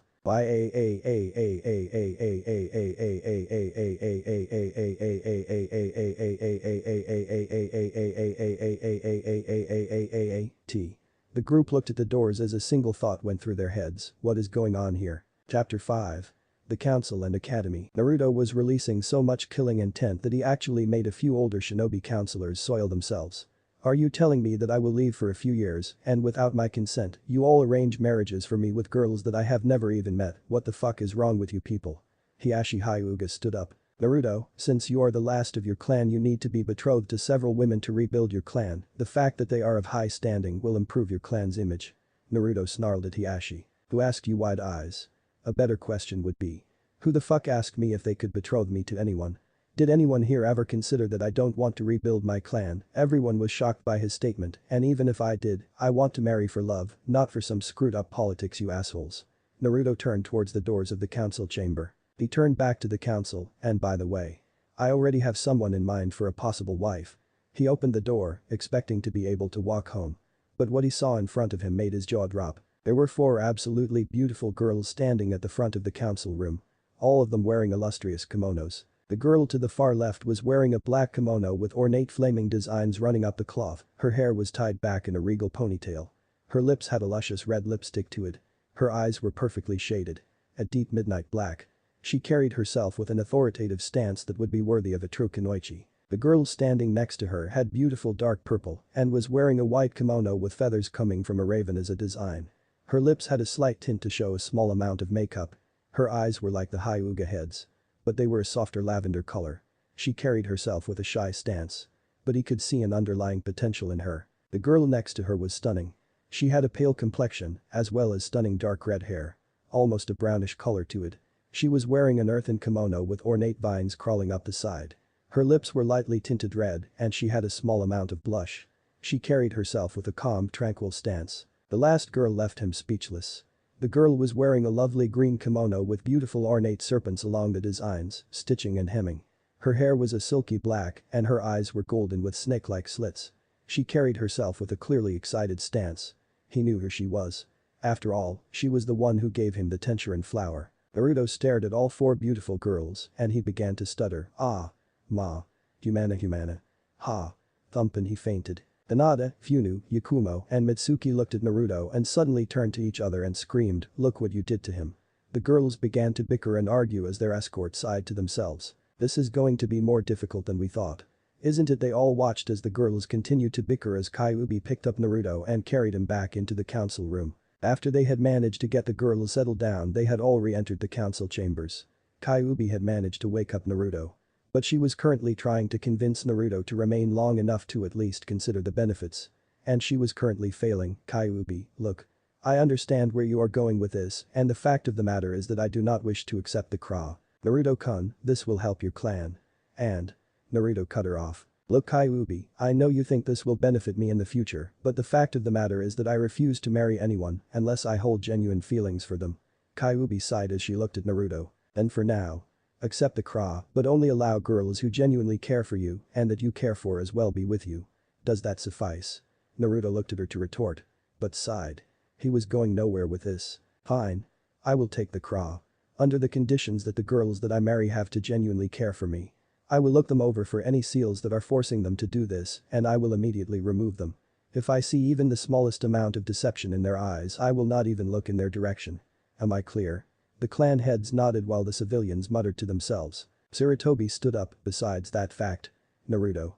What exactly did you train in for the past 5.5 years? Naruto looked at Sarutobi and smiled. Well. I studied puppetry. As you saw in your office. Sarutobi smiled while Hiashi shivered. I also studied sealing, bijutsu, and various ninjutsu. Oh yeah, summoning and. He was immediately silenced when the entire council yelled. Summoning. Naruto cringed at the loud noise as he sighed. Yes. Summoning. I got the contract when I went through Mushy Pass. Shibi Aburam gasped when he mentioned Mushy Pass. But. Mushy Pass is a deadly area filled with dozens of insect species that no one has ever been able to control. Much less survive. Naruto looked at Shibi and sighed. That's because the insects in Mushy Pass are summon animals. Just like the toads on Mount Myabakuzen. Everyone looked at Naruto. You thought all summon animals came from some sort of alternate dimension. The clan heads looked down while the civilian council curled an eyebrow. Naruto slapped himself in the face. Man. Well, I am sure you want to know how I got the scroll. I was walking through the forest with my sensei. The two of us got separated. I ended up in the Mushy Pass when I tried to look for him. And man was it hell going through that place. Flashback. Naruto ducked as a large wasp came flying at him. He used his bow staff and swatted it out of the way. He then ducked again as another wasp came hurtling at him, damn it. No wonder people hate these things. Naruto swatted away another giant bug as he pulled out Vanguard. He had since modified his first puppet and it was now his favorite puppet. He used his bow staff as a mount as he jammed it into a wall. He jumped up on the bow staff and swung his puppet at the insects. We sliced a few in half. The insects just kept coming at him, damn. Where the hell are all these things coming from? Naruto turned around as he swatted another one away. He looked around as he saw another group of the massive insects heading towards him. He mentally cursed, shit. Can this get any worse? Suddenly the ground he was standing on shattered beneath him as he fell downwards. He began sliding down a slick gooey substance. He finally found an end as he crash landed into a slimy pool of whatever the hell he was in. He pushed to the surface as he began to spit out the substance which managed to get into his mouth. Ack. What the hell is this shit? Naruto opened his eyes. And they widened when he saw what he was in. He was in a nest. He looked to find large eggs. About the size of a toddler. He began to stand up. He looked around to find the cave covered with large flowers that seemed to move. He waded to the edge of the pool of slime and crawled out, gasping for breath as he did. Damn. What the hell is this place? He pushed himself up as he looked around. He was in some sort of catacomb. He began to walk around when he began to notice all the insect life. If there are more bugs down here. I better be careful. Naruto took a step forward, crunch, and he looked down. He had stepped on what looked like a giant tick. But it had a stinger at the end of it. And it had a small set of wings developing. Naruto was about to step again, when he heard the loud shriek behind him. He quickly turned around to see the walls moving. The rocks, which apparently were not rocks, began to fold into the wall. The wall began to crumble as Naruto saw the giant creature. It had to be the biggest bug he had ever seen in his life. It had the form of a massive wasp, but it had long front legs like a praying mantis. And it had massive wings. The insect opened its eyes, showing crimson orbs. It saw where Naruto's foot was and shrieked. It scuttled over to Naruto where it tried to impale him on its spiked tail. Naruto swerved out of the way and slammed the bug in the face, making his own body shake with the vibrations. He managed to gain enough of his own movement back so he could avoid a strike from the insect's frontal claws. He jumped out of the way and threw a kunai at the bug. It bounced off of its armor. Naruto cursed, shit. This thing has to have a weak point. Think Naruto. It's just a big bug. It has the same anatomical features and… Oi duh. Why the hell didn't I think of that before? Naruto ran towards the bug as it began to flap its massive wings. As it was about to jump off the ground, Naruto drove the bow staff into the insect's incredibly soft wings. He then tore upwards, shredding the wing. The insect fell to the ground as Naruto dealt a strike to its abdomen. The insect fell over and lay limp on the ground. Naruto was about to walk away when he suddenly heard scuttling. He turned around to look into the shadows. And his eyes widened at what he was seeing. There were large beetles coming at him. But they seemed to be going at a steady pace. His eyes widened when he realized why they were going so slow. He now admits. The bug he was fighting was not the biggest he had seen. Slowly a massive form was revealed. The head was similar to that of a queen termite. But it had rhinoceros beetle horns. 3 to be exact. Its legs seemed to be gangly, but it had 6 massive pincers up front that looked like they could cut through stone. As more of the insect was revealed, he noticed large green pods on its back. Suddenly one of the pods exploded as a worm-like creature fell to the ground. It squirmed for a minute while it began to move towards one of the pools. The insect began to raise itself as Naruto noticed that the end of its body was connected to it. What appeared to be a massive sack. The flowers he saw in the cave began to light up. And his eyes widened in horror. The sack that the insect was connected to went deep into the catacombs and circled around the nearby sludge pools as they poured out more sludge. He stared into the insect's compound eyes. He could have sworn he heard a hissing sound come from it before it directed its attention to the insect that Naruto had just barely defeated. It began to click and hiss at the insect. The insect responded by hissing and clicking as well. The two continued this until the massive insect, which had to be big enough to be a boss summon, directed its attention to the wall behind Naruto. It began to click rapidly and before Naruto knew it he was being wrapped in webbing. He tried to struggle but he fell over as he saw what was wrapping him up. The flowers on the ceiling and walls were actually massive spiders about the size of a man. They finished wrapping him up as another insect came crawling up to him. It sat near the base of Naruto's neck and began to leak out a digestive fluid that ate at Naruto's flesh. Naruto hissed in pain and tried to struggle, but he was being held down by the spiders. Meanwhile the insect dropped a single egg into the hole as it began to secrete a saliva-like substance that closed up the hole. The pain then began to crawl up his spine until the pain skyrocketed in his brain. The spiders let go of Naruto. But immediately he felt incredible pain at the base of his neck. It felt like someone was drilling into his spinal cord. He suddenly began to interpret the clicks and hisses into words. The process seems to be working. Quite interesting. And he is quite resilient, he may in fact be worthy. He kept hearing these noises and words until the pain finally stopped. He groaned in pain as the spiders began to cut the webbing around him. He suddenly heard chuckling. He looked to find that it was coming from the massive insect. I see. You are strong. But we do not know if you are worthy of the gift we wish to dispose upon you. We shall see through your memories. Suddenly Naruto saw every last pain that had ever happened to him. He heard the other insects' clicks, growls, and their screams as he saw all of his memories. But why were they screaming? Suddenly the memories stopped flooding through his mind. He looked up to see the insects looking down. And they were shaking as if they were crying. Suddenly he heard the giant insect sob out, "You have suffered so much. Yet you do not strike back. You hold good in your heart. You are worthy." The insect waved its massive front claws as another insect came crawling out of the wall, carrying a massive scroll on its back. Naruto looked at the insect in confusion. "What are you talking about?" The insect spoke up. "We are the insect summons. For over 300 years we have guarded the scroll of our family, thinking that none would ever come to be worthy of signing it. You, however, are worthy of that honor." The insect carrying the contract placed it in front of Naruto and began to unfurl it. On the scroll were 5 names. Andre Abiram, Karamis Kamizuru, Lilinet Arthagast, Hiyori Kitamura, and Zephan Segmist. Those individuals were the only ones to ever sign our contract. And each one took a clan away from the contract. The Abirams took the Kakachu. Kamizuru took the bee family. The Arthagast took the rhinoceros beetles. Kitamura took the tarantulas. And Segmist took the termites. Each of the clans taken was essentially kidnapped. But we have not been able to find them. Naruto looked at the first name. Abiram. So a clan from Konoha had kidnapped the Kakachu originally. And? You want me to have this honor? When you have already lost 5 clans. The insect nodded its head as it answered. Yes. I do. Naruto stood and placed his hand over his heart. Then I swear to you. I will find the wayward clans. And I will try to bring them back for you. What is your name? The insect seemed to smile. If it was possible for mandibles to make a smile at least. My name is Kabutamashi. Then flashback. After that I met back up with my sensei. By all dumb luck he had managed to capture a segment and an Arthagast. And both were the current holders of the scrolls. The clan heads looked at Naruto in shock. But Abiram's head looked down. But we have grown so attached to our Kakachu. Must you really take them from us? Naruto gave Shibi a serious look. Perhaps if I speak to Kabutamashi-sama, I might be able to work out an agreement. But the other 2 contracts must be returned.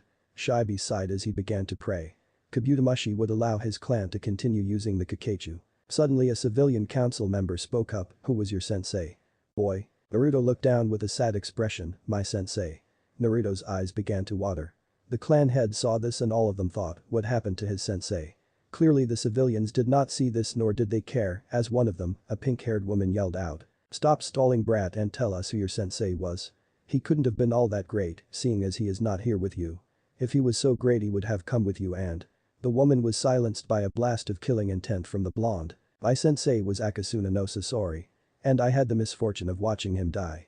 He let up on the killing intent and sat down. The council began to whisper in shock. Well, Danzo stood up. Lord Hokage. Surely someone as skilled as him would make a fine addition to my root division. He has the Mokuton and a Megakure bloodline limit and he was trained by Akasuna no Sasori. The greatest Suna ninja to ever come from their ranks. As such, I requested he be placed in my root division.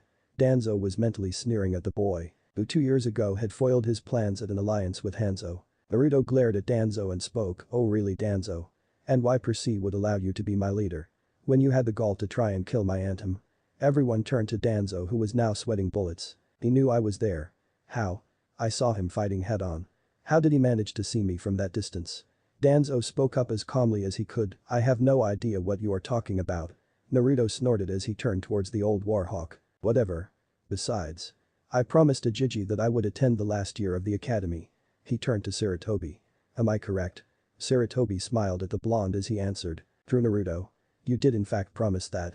Sarutobi turned towards the council. I see no issue in that. Do any of you? The clan heads shook as a sign they did not disagree. The civilians grudgingly agreed. Meanwhile Danzo was fuming. Damn. His power would have given me the strength to take you down, Sarutobi.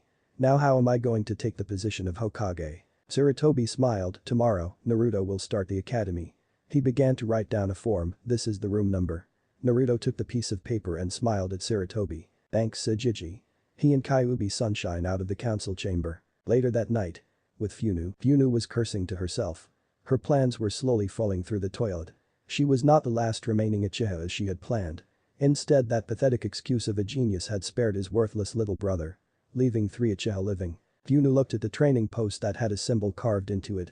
Her eyes changed from her regular eyes into the Sharingan. And then they shifted into the biohazard symbol, Amaterasu. And a black flame shot from her eyes, destroying the dummy that had the symbol of the Uchiha clan carved into it. She began pacing as she thought to herself, damn it. My plans are slowly being destroyed. Not only is that pathetic excuse of an Uchiha still alive, but also Naruto-kun will only marry for love. I have to worm my way into his heart. But how? I know I care for him. But I have no idea how to show it.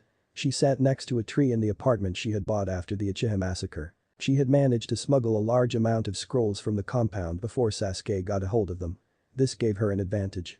Not only was Sasuke stuck with the most pathetic Uchiha clan justices, but he was also so hell-bent on revenge that he would never be able to properly learn them. She smirked to herself, I will not be defeated. My dear Naruto-kun. She walked upstairs, ready to prepare for the next day at the academy. Next day, the academy class was waiting for their teachers. All of them were extremely anxious since their parents had told them that they were to receive a new classmate. And not just any classmate.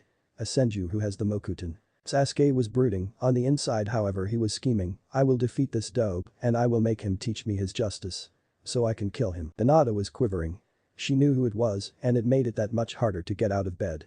But she wanted to gain Naruto's affection. Funu was thinking of possible ways to get Naruto to fall for her. Kiba was looking at Hinata with lust, I will beat this new dope and I will show Hinata-chan that I am the man for her. Yes, Kiba will be bashed in this fic. Why? Because it is funny. Sakura was ogling Sasuke, whoever this boy is, he will never beat my Sasuke-kun cha Shanro. The doors opened as Iruka Yamino and Mizuki Tao walked through the doors, alright class. I am pleased to announce that we have a new student today. Please treat him with the same respect you wish him to give you. The doors opened again as Naruto stepped through them. The class had mixed reactions. Hinata was blushing at him, Kiba was snarling when he saw the blush, Sakura was humming at the sight of him, Sasuke was looking at him as if he was a pole to be measured, Funu was looking at him with a seductive smirk. The reactions continued until he spoke, hello everyone. My name is Naruto Uzumaki. I hope we can all get along. Chapter 6. Academy and Akatsuki. The Sepro Evolution. Juiken Naruto and Mokuton Naruto. Check his profile. Red Eyes Inferno Kaiser. Code Geass Naruto crossover. Check his profile for details. BRACOHALO 117. Well. I think the challenge is good, pouts. Naruto had done exceedingly well in the academy. When he first joined the academy top he was automatically placed as the dope. But in less than 3 months he had taken the 5th place by storm. He developed friendships with many of his classmates, Choji and he both shared a love of various foods. Although he preferred ramen whereas Choji preferred barbecue pork. Both he and Shikamaru had tactical minds. Although Naruto was a lot more energetic than Shikamaru. He and Ino both shared their appreciation for flowers. The two had taught each other various gardening techniques in their free time. He and Shino had become quick friends. Especially since he showed Shino his insect contract. However, with friendships came enemies.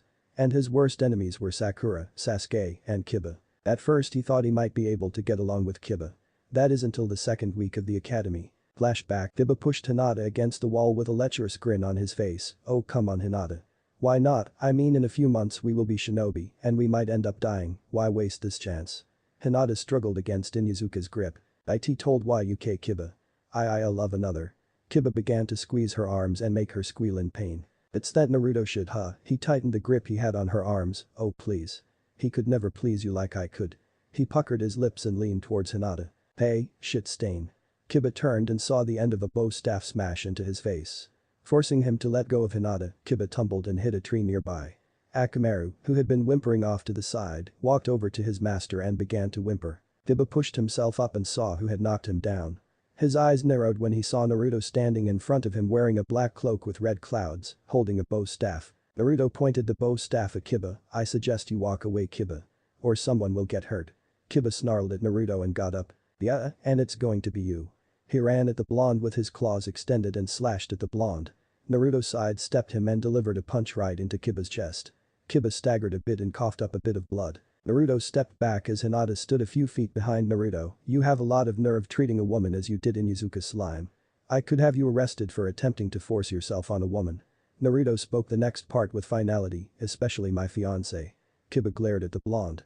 While Hinata had hearts in her eyes. He accepts. Kiba snarled at the blonde and then pointed to Hinata. I will do whatever I feel to women, all they are good for is to cook and make kids. Naruto snarled at Kiba as he spun his bow staff. You should think before you say things to Inuzuka. Especially in front of me. Naruto launched himself at Kiba and buried the tip of his bow staff in Kiba's chest, cracking several ribs. Kiba coughed up more blood. Naruto jumped in Kiba's guard and delivered a strike at the mutt's chin. Akamaru quivered in the back, feeling intimidated by the blonde's aura. Kiba was launched into the air by a strike from Naruto's bow staff. As he was flipping backwards in the air, Naruto jumped up and placed a bow staff firmly on his waist at a horizontal angle. He then began to spin in the air and directed the spinning bow staff at the Inuzuka. Kiba was launched into the ground. Kiba landed face first into the dirt, scratching up his face quite badly.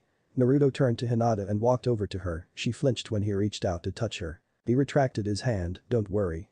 I am not going to hurt you. He slowly reached towards her and began to examine where Kiba had gripped her. There were claw marks. He looked at the Inuzuka and made a mental note to talk to his mother. After he fixed Hinata's injury, he got up and began to walk away. Wait. He turned around and saw Hinata twiddling her fingers as she looked at her feet. The part. About, me being why your fiancé. Were you? Naruto cut her off before she could continue. Since the council meeting. I observed you. You seem to harbor genuine feelings for me. He turned to look her in the eyes. I may not harbor the same feelings for you. Yet. But I guess I can at least give you a chance. Naruto turned away and walked over to Kiba. He picked him up as Akamaru whimpered near him. He walked out of the academy and headed towards the Inuzuka compound. Flashback end. Kiba had been severely punished by his mother. It was considered a disgrace in the Inuzuka clan for anyone to force themselves on another without the other person's consent. Kiba had been disgraced in the clan because of it. And had forever lost his position as heir to the Inuzuka clan. The day it was the genin rank placement. And there were many people hoping to be placed on a team with their friends. Yunu was watching Naruto with a sad look in her eyes. He has accepted the Hyuga heiress. He accepted the daimyo's daughter before any of us could try. And me. I haven't even managed to muster the nerve to tell him how I feel. To think. The granddaughter of Madara Uchiha. Not even able to muster up the nerve to tell the man I love how I feel. She slumped into her chair as Iruka and Mizuki entered the room. Alright, class. I will now announce the top 5 academy students for this year. He looked at his clipboard. 5th place goes to Shino Aburum. 4th place goes to Hinata Hyuga. 3rd place goes to Funu Uchiha. Funu snarled to herself. Had the academy focused more on practical skills rather than history lessons, she would have taken 2nd or 3rd place. 2nd place as Sakura Haruno said a fangirl did her classic banshee shriek, making half the class go deaf. Once Iruka was able to hear again he continued, and 1st place. For the title of Rookie of the Year. Goes to the fangirls of both Naruto and Sasuke. The Sasuke fan club being led by Sakura and the Naruto fan club being led by Ami. I looked forward to it. The boys edged closer to hear who would be the Rookie of the Year. Finally Iruka spoke. There's a tie between Naruto Uzumaki and Sasuke Uchiha. Congratulations, this is the first time there has been a tie for Rookie of the Year since Andain graduated from the academy. Now. Iruka was silenced by Sasuke who stood up and yelled. This is unacceptable. Only an Uchiha could ever be worthy of the honor of becoming Rookie of the Year. Not some no-name clanless freak. The room became silent as Naruto turned to the Uchiha and snarled, you want to say that again, Brad?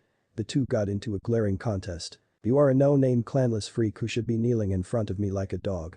I will not share the title of Rookie of the Year with anyone. Naruto smirked. Then how about a little spar? The winner is Rookie of the Year. The loser becomes the dead last. The class broke out into whispers as Sasuke smirked. Get ready to be put in your place. Dope. Sasuke got up and walked to the training field. Naruto followed suit. The two combatants looked at each other. Iruka stood between them as the two got into fighting stances, the match between Sasuke Uchiha and Naruto Uzumaki. This is a purely Taijutsu match, Bunshin, Henge, and Kawarimi are allowed. Nothing else. Hajime the two shot at each other and smashed their fists into each other. Sasuke pulled back his fist. It felt like he was punching iron. Before he could react, Naruto had delivered a strike to Sasuke's side and sent him to the ground. Sasuke got up and sent a kick to the blonde, who quickly blocked it with his forearm. He grabbed Sasuke's foot and yanked him off the ground. He spun him around 3 times before he slammed Sasuke face first into the dirt. Iruka nodded, the winner is Naruto Uzumaki. Naruto began to walk away. The rest of the class was applauding. Sasuke pushed himself up and glared at Naruto's back, no. I refuse to lose. To a clanless freak like him. Sasuke ran through hand seals, Iruka saw this and yelled. Sasuke stopped. The spar is over. You lost. Sasuke finished his hand seals and screamed. Pain. Bikakyu no Jutsu. He inhaled and then breathed out a ball of fire. Heading directly towards Naruto.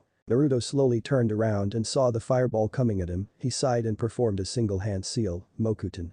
Mikuja Heki. The fireball engulfed Naruto. Much to the shock and dismay of a good portion of the class. Yunu ran forward and screamed, Nuo, Naruto-kun. She ran to the area that was burning. Hinata ran forward, but she suddenly stopped. She turned to see that Kiba had grabbed her arm and had a grin on his face. Now I am the only one you can have. He grinned. But he fell over when Hinata kicked him in the nuts. She ran over to where the fire was, tears streaming down her face. Sasuke grinned as he looked at the fire. Yes. No one can compare to me. I am invincible. Sasuke began to laugh like a maniac. Until the fire cleared. Right where the fire was, there was a dome of what appeared to be wood. Everyone's eyes widened. How did a dome of wood appear in the middle of a spar? The only person who could do such a thing was Hashirama Senju. Would Naruto be? Mokuton? Jubaku Iso. The ground beneath Sasuke erupted as Naruto came flying out of it. Being followed by dense vines that began to wrap around Sasuke. Sasuke was fully wrapped up in the vines, leaving only his face visible. Naruto landed in front of Sasuke and placed a kunai at his throat. I won. Dope. Naruto smirked as he walked towards the students. And was glumped by two sobbing girls. Hinata and Funu. Naruto was not surprised by Hinata. But Funu? Funu latched onto his chest and sobbed out, I thought I lost you. She began to cry into his chest. Naruto lifted her chin and made her look at him. Funu. Tell me. Do you truly and honestly care for me?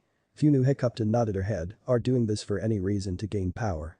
She choked out a sob as she shook her head no. Are you doing this to gain my family's bloodline? Funu sobbed and shook her head as she buried her face into Naruto's chest. Naruto sighed, he lifted her chin, Funu. At the moment I do not love you. But like I told Hinata. I will at least give you a chance. Funu smiled and rested her head on Naruto's chest. Hinata snarled at Funu, she then pulled Naruto off of the ground and with a new resolve yelled at Funu, back off bitch, he is mine. The class was startled by Hinata's boldness. Funu was slack-jawed for a minute before she grabbed Naruto out of Hinata's grip and pulled him to her, making his face go between her breasts. No way, he is mine, damn it. Hinata grabbed Naruto's arm and pulled. Mine. Funu did the same. Mine, mine, mine, mine. The class was following how the two heiresses kept pulling Naruto, as if it was a tug of war. The Naruto fan club was letting an tears fall. Why can't I have Naruto-kun going through each of their heads? This continued until Iruka managed to break up the tug of war and directed the group of kids to the class. Meanwhile, Ikumo had sat in her room painting for the last few months, only leaving to get food and drink and to go to the bathroom. She had been painting the same portrait for the last few months. Ikumo was smiling as she thought to herself, I will make you mine. Naruto-kun looked at the painting. It was of her and Naruto in a lecherous pose, her eyes were glowing a dark purple. And Naruto's eyes were glowing red with black slits. An aura of 9 tails in his background. And a burning Konoha behind the two as they made love. Ikumo's eyes began to glow purple, soon. We shall become one. The next day, Genin placements. Iruka walked into the classroom to find all of his students quiet. He was at first surprised. Until he saw that all of them were asleep, he sighed and opened his mouth, wake up. The class practically jumped from their seats as they turned to their teacher. Now that I have your attention, I will be assigning you all to your Jonin instructors. He pulled out a clipboard as he walked up to the front of the room. Now there has been a change in team placements. In the past it was 3 Genin assigned to 1 Jonin. We are doing an experimental run to see possible future team success. There will now be 2 Jonin assigned to 4 Genin. He looked at the clipboard, Team 1 is. Naruto sat and relaxed as he waited to see who he would be teamed up with. Team 7 will be Naruto Uzumaki. Naruto smirked, Sasuke Uchiha. Naruto's face twitched, Sakura Haruno his face twitched even more, and Kiba Inuzuka. Naruto headed. He smashed his face into the desk as he began to curse to himself. Iruka sadly looked at Naruto as he continued, Team 8 will be Hinata Hyuga, Funu Uchiha, Ino Yamanaka, and Ami Midarashi. The 4 girls looked at each other. While lightning seemed to cross between Hinata and Fungus's eyes. Team 9 is still in circulation from last year. So Team 10 would be Shikamaru Nara, Choji Akimichi, Shino Abiram, and Sai. Iruka looked at his students, may you all prosper in your careers as shinobi of Konohagakure no Sado, return here for your team placements in a week. Iruka walked out of the room as the students began to file out of the room. Naruto walked up to Hinata and Funu, who were waiting for him at the door, so. Do you two want to come to my house tonight? We are having a celebration for graduation at my place. The 2 girls curled an eyebrow. We? The 2 asked simultaneously. Naruto smirked as he whispered in the girls' ears. It's a surprise. He turned to the rest of the class, hey. For those of you who got an invitation to the celebration tonight, Head to the training ground tonight at 4. He turned back to Funu and Hinata. I hope to see you two there. Naruto turned to walk out of the building. Hey. Naruto turned to see Sasuke, Sakura, and Kiba glaring at him. Why didn't we get any invitations? Naruto smirked as he nonchalantly spoke. Because I hate you. The three faces faltered as Naruto walked out of the room and headed down the hallway. He ran through a set of hand seals. And he vanished in a swirl of paper. Outside of Konoha, Itsuki was heading towards Konoha, her father's royal guard behind her. She had insisted on moving to Konoha to be with her fiancé. Her father approved so long as she had her guards with her. She was carrying her Naginata. Most princesses were pampered. Spoiled. Okay, so was she, but her father downright refused to allow his daughter to be a pushover. He had trained her to be a fine warrior, and in Hai no Kuni, there was no person better with a Naginata than she was. She looked into her pouch and looked at the gift in it. She smiled. Today was the day she would officially promise herself to Naruto. Today she will officially be his fiancé. She sighed to herself as she realized that she would have to share him. It did not matter. She would always care for him. She wondered how the Tenchurin flower was doing. He had shown it to her the last time they met and it was truly beautiful. She had immediately declared that when the two were old enough, they would marry. She looked up and saw the gates of Konoha. She picked up the pace as she headed towards the home of her fiancé. Meanwhile, Naruto suddenly appeared in a swirl of paper that quickly turned into chakra and went back into Naruto. He looked up at the sight before him. In front of him was the home he had made with his Mokuton. It was an ornate-looking building, it was completely made of wood, and it had a lovely scenery to it. It was a home fit for a daimyo. Or in Naruto's case the Hokage's son. Along with his girls. He walked up to the front gates and pushed open the door as he marveled at the interior. It was like walking into a palace. He walked up the nearby steps and headed to the back of the building. He opened the door. To reveal a large round area, tables were set up, food was steaming on the table, and there was a chakra-powered speaker system. He was about to go check out the rest of the place. Oh Naruto-kun. Naruto turned to see Kyuubi standing behind him in a partial view through kimono. Where have you been Naruto-kun? I was so lonely. She shook her shoulders as she allowed her kimono to slip a bit, causing a slight nosebleed in the blonde. Naruto's eyes widened when he heard that voice. He looked at Kyuubi who was giggling. He slowly turned around. And was shocked to see who was behind him. Naruto. What have I told you about being a pervert? The person who said this had long blue hair with a white origami flower in it. She was wearing a black cloak with red clouds on it. The two people next to her were both redheads. One had a pair of eyes that had a ripple pattern in it and had darker red hair that was long enough to braid. The other redhead had lighter orangish red hair and it was spiking up everywhere. Standing behind him were his extended family. Konan Uzumaki. His aunt, Nagato Rakuto. His uncle. And Yuhiko Kazama. One of his old teachers. His family. Chapter 7. Party and the plot. Naruto looked at Konan, Yuhiko, and Nagato and screamed, Auntie Konan, Uncle Nagato, Yuhiko-senpai. What are you doing here? Konan giggled as she wrapped her arm around Nagato's shoulders, making the Rinnegan user blush. Oh. We decided to come by. You know. Celebrate my nephew's graduation from the academy. She giggled as she walked up to Naruto and pinched his cheeks, and the rookie of the year too, Kakuzu will love this.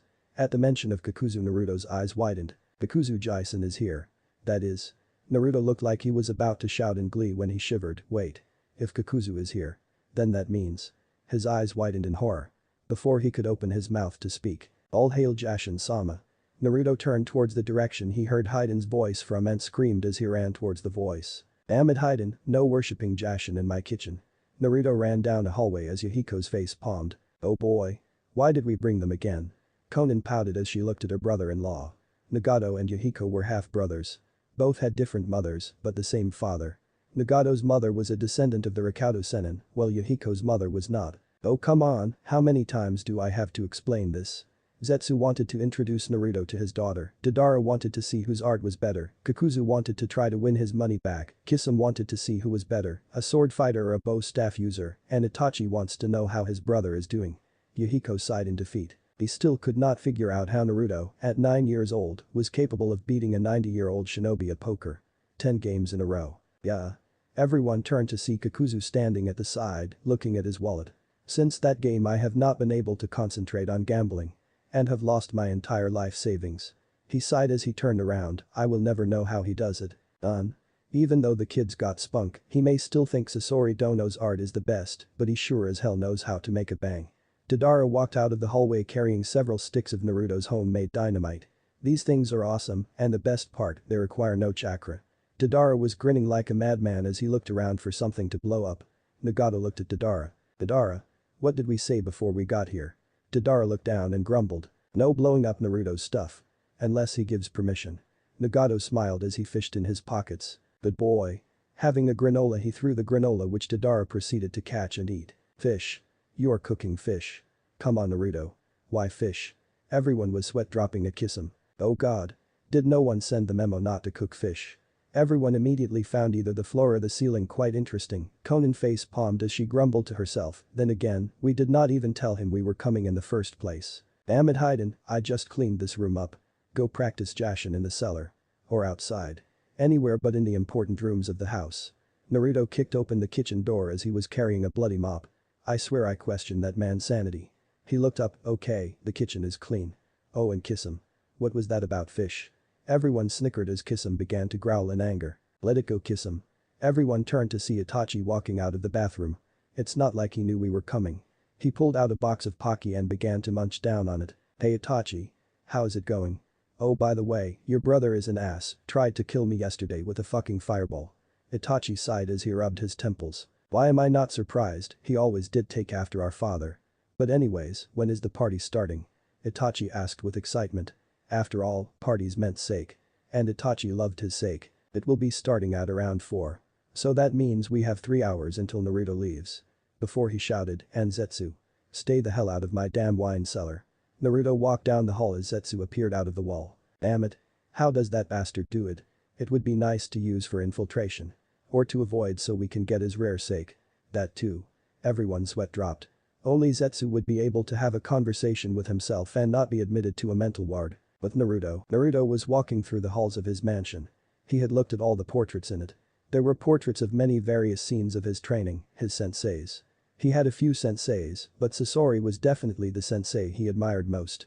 Oftentimes he would think of him as a father. Naruto turned down a hallway, and at the end of the hallway was an arched door, and it was locked incredibly tight.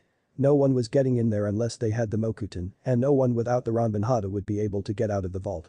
He had made sure that it was safe from all intruders. On the walls of the hallway were various paintings and photos, ranging from photos of him with the Akatsuki to paintings of battle scenes. He had painted a good portion of them. And Saratobi had even offered to buy a few of them for a generous price. But he refused, saying that each painting was special. He walked down the hall and looked at each object on the wall. One was a picture of him making his first puppet. Sasori had taken the photograph, saying that a puppeteer's first puppet is always a memorable thing. Another was a painting of the Three Wolves Mountains in Tetsu no Kuni. They had stopped there to acquire a body for his third human puppet. The next painting was of a forest that had a beautiful design. Each one was a picture of events that he always remembered. He stopped in front of one. It was his favorite photo. The photo was of him, Sasori, Hayden, Kakuzu, Zetsu, Itachi, Kisame, Nagato, Yuhiko, Conan, Deidara, and Kyuubi all in one big photo. He sighed as he turned to the door. He went through hand seals, Mokuton, Fuinkai.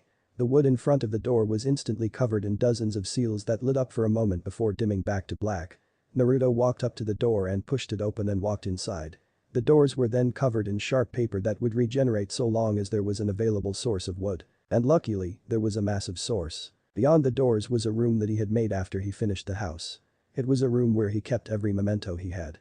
On the walls were several bow staffs that he had collected from various nations. There was a bookshelf that had books of every variety.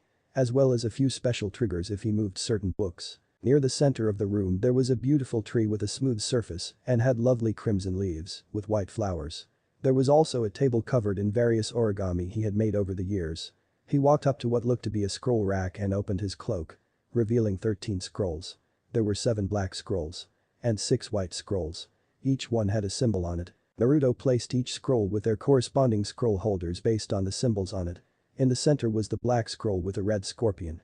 On its left side was a black scroll with a silver cloud, and the one on its right was a black scroll with a scorpion and an Oni mask. He traced the red scorpion, Sasori. I swear your legacy will be remembered forever. I promise you. He got up and walked to the side that had various bow staffs and pulled out his own from a seal on his wrist. He looked at it and traced the golden designs on the staff, Futon-sama. Your teachings allowed me to use this weapon. I will always honor it. He gently placed the staff on a shelf and bowed. He walked towards his bookshelf and traced the bindings of 3 books, Jikatsu Babit. Your teachings have made me a match for any seal master. I will never forget you.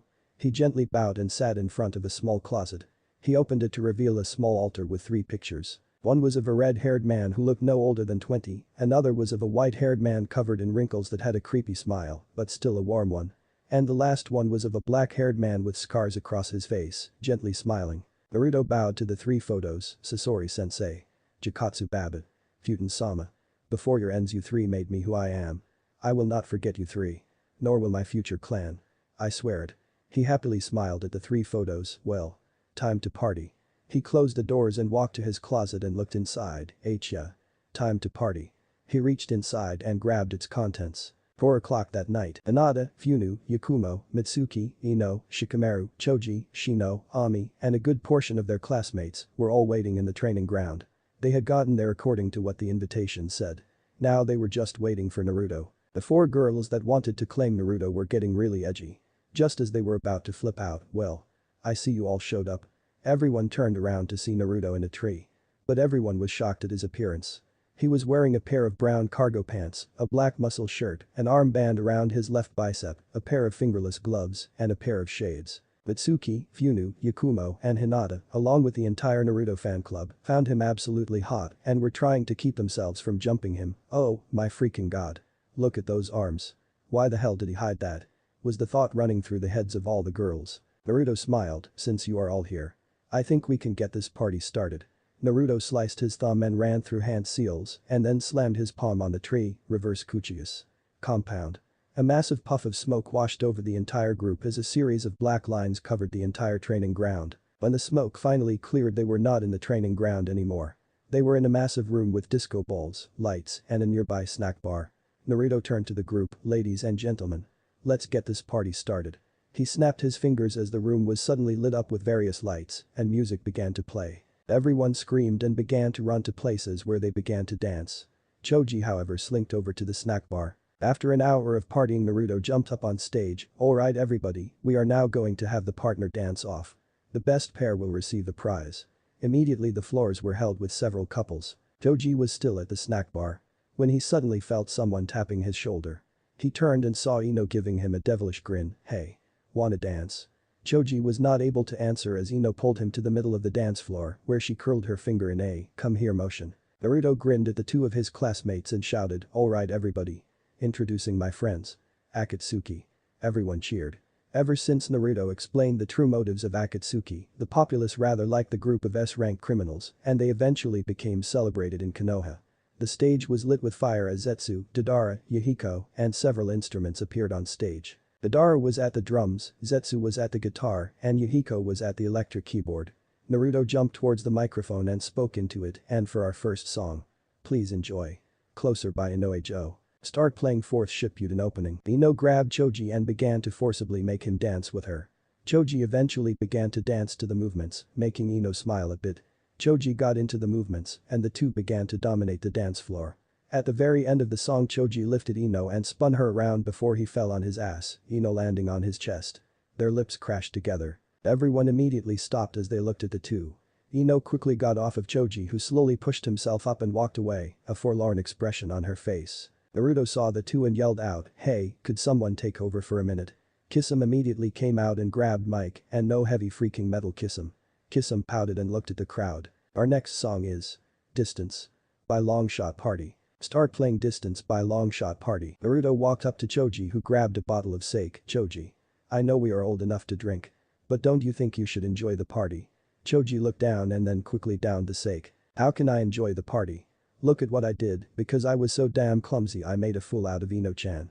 He grabbed his face in his palms and grunted, damn it. Why does this always happen to me? Naruto patted his big bone friend's back and spoke. Choji. Maybe if you told Ino how you feel then. Choji cut Naruto off. She will never feel the same. He groaned again, why did the girl I love have to be so amazing? Naruto was about to answer. What? Both Choji and Naruto turned around to see Ino standing there with her eyes wide and her mouth quivering. Choji went wide-eyed and was about to run when Naruto grabbed his shirt and slammed his ass back on the chair. Slightly cracking it, no Choji. You are going to sit down on this chair and explain your feelings to Ino. You are not going to run again. Am I clear? Naruto gave Choji a look that said, say yes or you will be in pain, to which Choji nodded. Naruto walked past Ino and went back to the party. Ino looked at Choji and walked over to the bench, see Choji. Is what you said true? Choji looked down and sighed. Yes Ino. I understand if you wouldn't want to be with me. After all.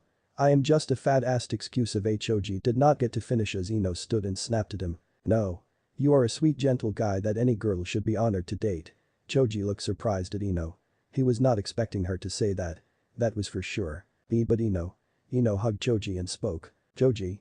I have liked you for so long. I only pretended to like Sasuke before to make Sakura confident. I slimmed down my figure to attract you Choji. Not Sasuke. You. She hugged him tighter as she rested her head on his chest. Please. Don't reject me. Choji looked at Ino in shock. Why would you like me of all people? Ino smiled as she nuzzled into his chest. Well. For one. You are a sweet guy who would do anything to protect his friends. And two. You don't care what other people say about you. Sure, you get angry when people call you fat, but you don't let it control your life. Well, I let go of Choji and pointed to her body. Which agreeable was a bit too thin to be normal, care too much about what people think of me. Choji smiled as he looked at Ino. Ino. I don't care how you look. You are an awesome confident girl. I have no idea why anyone would not want to date you. Choji looked down. Ino smiled and grabbed his face. And slammed her lips against his. Finally. Choji and Ino turned around to see their class looking at them. We were wondering when you two were going to get together. Choji and Ino were shocked. What? You think none of us noticed how Choji would look dreamily at Ino all the time and how Ino would giggle and blush when she watched Choji during lunch? The two genin blushed in embarrassment. Ami ran up to the two, come on lovebirds, let's party. She dragged the two to the dance floor where everyone was cheering for them. Naruto chuckled off to the side. He knew that getting those two together would be a good idea. Oh Naruto-kun. Naruto slightly shivered as he heard two voices behind him. He turned around to see Hinata and Funu grinning lecherously at him. Hi girls. How do you like the party? Funu grinned as she walked right next to Naruto. Oh. She began to trace her finger down his jawline. I think the party is spectacular. She leaned closer to his ear and said huskily, but I can think of so many more pleasurable things. Naruto shivered. Causing Hinata to growl at Funu. That bitch. Kick her ass. Hinata pushed Funu aside. Oh yes Naruto-kun. This part is amazing. Why don't we discuss how great it is over a nice cup of sake? She grinned lecherously and afterwards we can have some real fun. Hinata leaned in closer while she gently moved her hands closer to his butt. Oh girls. The two girls turned around to see Conan standing in front of them. Might I ask what you are doing to my nephew? The girls blushed profusely, realizing they had just been caught trying to seduce the woman's nephew. We were The two could not form a coherent sentence, causing Conan to giggle. Oh don't worry. I have no problem with my nephew dating you both. She looked at Naruto with a demonic tint to her eyes and a creepy smile, but if you end up becoming a pervert, I will personally cut off your little friend. Naruto quickly nodded his head. Conan immediately went back to her cheery self. Good. Now. Why don't you go speak with Yakumo? She indicated to the young auburn-haired girl on the side. I heard that she liked painting. Why not show her what you have done? I will talk to the two young heiresses. You go talk with Yakumo. The smile on her face was sincere. But underneath it, one could see an underlying threat to it. Naruto wasted no time and walked over to Yakumo. Conan meanwhile turned to the two heiresses with a hard expression. Now. Let's get a few things straight about my nephew. Naruto walked up to Yakumo, who was sitting with a drawing pad in her lap. Hey Yakumo, she looked up at him. I was wondering how you were doing. Yakumo smiled as she went back to her notepad. Oh. I'm doing fine. Naruto-kun. So she looked up at him. I heard you had a variety of paintings. Perhaps you could show me a few. Naruto chuckled. Sure. Why not? I was actually planning on showing you Hinata, Funu, and Mitsuki them later. But hey, what is a few hours early? Yakumo stood up and followed Naruto as they went to a door near the side of the dance hall. Mitsuki saw this and narrowed her eyes. What is she going to do to my Naruto-kun? She immediately downed her punch and walked towards the door. Naruto opened a door to a room and revealed what was inside. The entire wall was covered in one massive painting, and by the looks of it, the painting was still in process of being completed. Hell, the painting was only halfway done. Yakumo walked around the room, marveling at the sight. You like it? I started it as a sort of memorial to what has happened to me in my life. Yakumo looked to where she assumed the painting began and saw a massive nine-tailed fox being pulled into a set of intricate lines on a baby's belly. She looked at the rest of the painting and saw that it was indeed based on history, if the apparent age of Naruto in each painting was any indication. But she stopped when she saw what she assumed to be Naruto weeping over a dead carcass. And another carcass behind him. But it was incomplete. The carcass she could identify had crimson red hair and looked to be in his late teens to early 20s. Yakumo turned to Naruto. Naruto-kun. What is that? She indicated the painting. Naruto sighed as he answered. That is a painting of my now deceased sensei. Akasuna no Sasori. Who I saw as a father for a while. He walked up to a set of paints and pulled out a nearby canvas, but enough of the sad stuff. How about you give painting a shot? Naruto grinned as he presented the paints to her. She walked up to the canvas and sat down. Meanwhile, Mitsuki used a stealth skill she picked up from a few scrolls she had borrowed from the shinobi library to sneak into the room.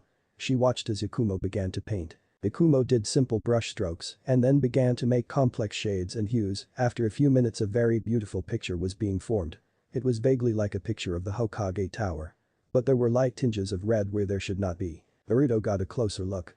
And he suddenly began to feel dizzy. Yakumo grinned maliciously as she placed her hand on his cheek. Oh. Feeling weak, my dear? Her malicious smile gained a hint of lust in its form. Don't worry. It won't be for long. She turned towards Naruto, revealing a pair of glowing purple eyes and a set of fangs developing. Mitsuki saw this and jumped out as Yakumo performed a single hand sign, Ninpo. Karama Hijutsu. Mujanansa, Chains of Fantasia, a field of chakra washed over the room. Hitting all those in the room. Including Mitsuki. Then Naruto snapped his eyes open and looked around. He found himself in the middle of Konoha, but the village was barren, burning. There was blood trailing down the street. He quickly shot up and reached for his kunai pouch. But found nothing there. Oh, Naruto-kun. You won't be doing anything with those ninja tools of yours. Naruto turned to see Yakumo coming out of one of the burning buildings, then again. Why would you want to do that? She began to slip off her kimono. When you have me. She advanced for the blind, a lecherous grin gracing her features. And a demonic aura surrounding her. Elsewhere, Mitsuki shot up and looked around. She was back in the daimyo's palace. But. This was all wrong. The vines were covered in thorns, and the pond was crimson like blood. And the palace. Was ablaze. Now girl.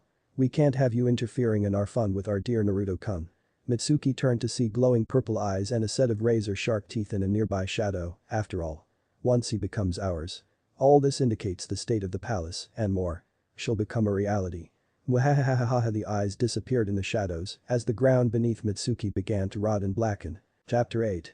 The end of Plot 1. Naruto backed away as Yakumo began to strip in front of him, a sultry grin on her face. What's the matter, Naruto-kun? Isn't my body? She let her entire kimono fall. Revealing her naked figure to him, to your liking. Naruto got into a fighting stance. Yakumo, I'm warning you. Step back. Yakumo only giggled at his threat. Naruto moved to strike her. But found he could not move his arms. He looked down to find his arms had been grabbed by a series of chains. And behind him was a concrete wall. He was not getting out of this. Yakumo placed her finger on his chin. Naruto-kun. I am going to show you such pleasure. You will never want it to end. Yakumo grabbed the back of his head and forced his lips against hers. Naruto tried to move his head to avoid it. But he found himself compelled to continue kissing her. She grabbed his shirt and tore it off of his body and began to use her hands to rub his chest. Making Naruto groan in pleasure. Removing her lips from his, she whispered in his ear, now. For the fun part. She trailed her tongue from his cheekbone down to his jaw as she nibbled on his lip. But Mitsuki grabbed onto the ledge as the ground beneath her fell through. Looking down, she saw a pit filled to the brim with massive spikes covered in various serrations. Cursing to herself, she thought, oh perfect. Just perfect. Where the hell am I? She grabbed the ledge with her other hand and hoisted herself onto the ledge. Panting, she looked around. Her home was still on fire, and by the looks of it, everything else was on fire. Damn bitch. When I get my hands on her, I am going to kick her fucking ass. She reached to grab her weapon. But found it wasn't there. Fuck. Mitsuki growled as she looked around. Damn. There has got to be some way out of this. And if both Naruto and I are in this, then that means I should be able to find him. Mitsuki began to walk out towards the exit of the burning palace. If that bitch so much as hurts a single hair on my Naruto-kun's head, I am going to kick her ass. Back with Naruto, Yakumo continued to nibble on Naruto's lip as she snapped her fingers, causing Naruto's undergarments to disappear. Yakumo grinned as she began to reach down towards his now bare member. Ooh. Naruto-kun, it seems you got hard for you naughty boy. Naruto groaned as Yakumo began to stroke his member. Yakumo. Get the hell off me. Now. Yakumo giggled as she sped up the pace. Oh, don't tell me you don't like this. Naruto-kun. Yakumo stopped her stroking of his member and knelt down to it. If you don't, then maybe you will like this. Yakumo licked her lips and kissed the tip of Naruto's member. Naruto groaned in pleasure. Damn it. How the hell am I going to get out of here? This is not going to stop from a chakra pulse. I know that much about the Kurama bloodline. So Naruto's eyes widened. That's it. Naruto began to focus on his fingertips as he forced a certain sequence of chakra pulses to go through. This had better work. In Naruto's armory, one of the scrolls on Naruto's rack began to glow as the symbol on it began to light up. The symbol on the scroll was an Oni mask with a katana impaled through the forehead.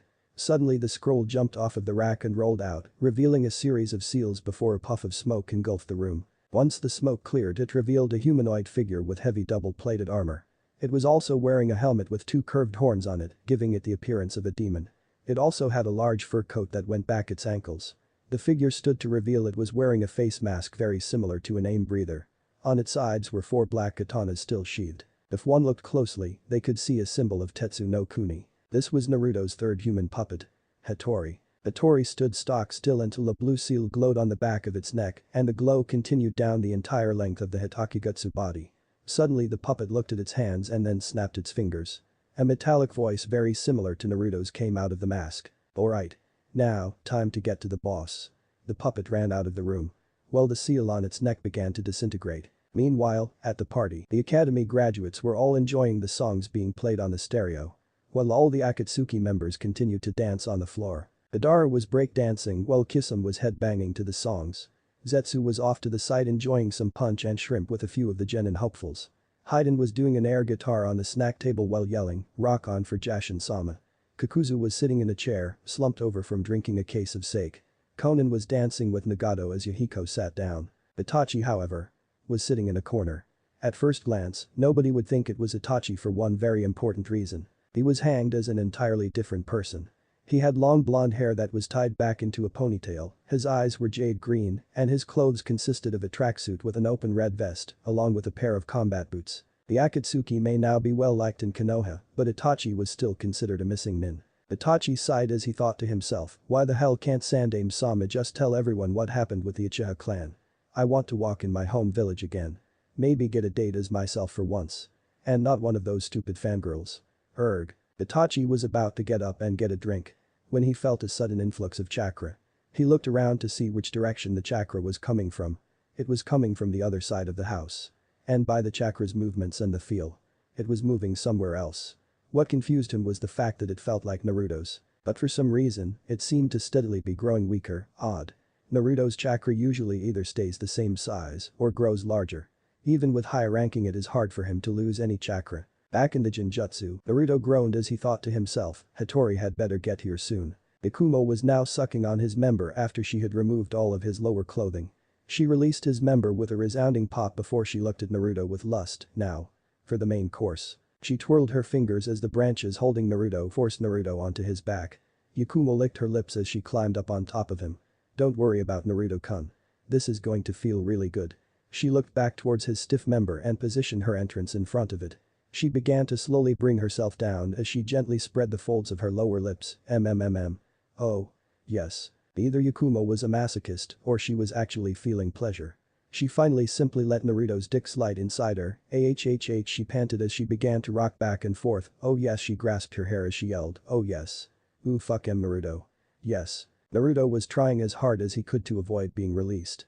And he was having a really hard time with that. God damn it, Hattori got over here now. But Mitsuki slashed down a bunch of trees as she heard moans in the forest. Damn it. That sounds like Naruto-kun. If that bitch tries anything you'll what? Mitsuki turned around. And her eyes widened. Standing behind her was a creature with long black horn-like protrusions, massive fangs, and dark skin. But what confused her was the fact it was wearing the same clothes Yakumo was wearing. Mitsuki got into a fighting stance and snarled, "Who the hell are you?" The demon giggled in a demonic tone, "I am Ido. The manifestation of Yakumo's powers. And you must be Mitsuki. Niece of Orochimaru."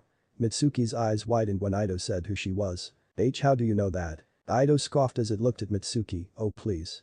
Do you honestly think I would strike against one of my barriers to ultimate power? Without first discovering everything I can about my competition. I took control of Yakumo several times and looked everywhere for anything that I could use against you, Hinata, and Funu. And I must say I found some juicy information." Ido began to walk around Mitsuki of the royal house of the Daimyos of Hai no Kuni. Daughter to Sora, Daimyo of Hai no Kuni. And his beloved wife Natara and niece to Snake Sanin, an S-rank criminal. Orochimaru. Hinata Hyuga, daughter to Hiashi Hyuga and Hana Hyuga. Out of the entire Hyuga family, she has shown the lowest possible skills in their taijutsu form.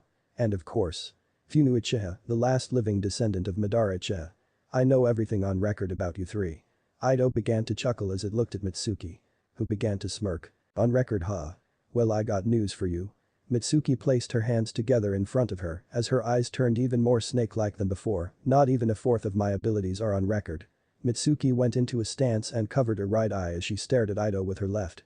The eye twisted until it was so snake-like. One would think it was torn from a snake's eye socket. Osur's Ikin, Fear's glance. Ido was frozen in place as the world around it began to darken and twist like water in a maelstrom. What is this place?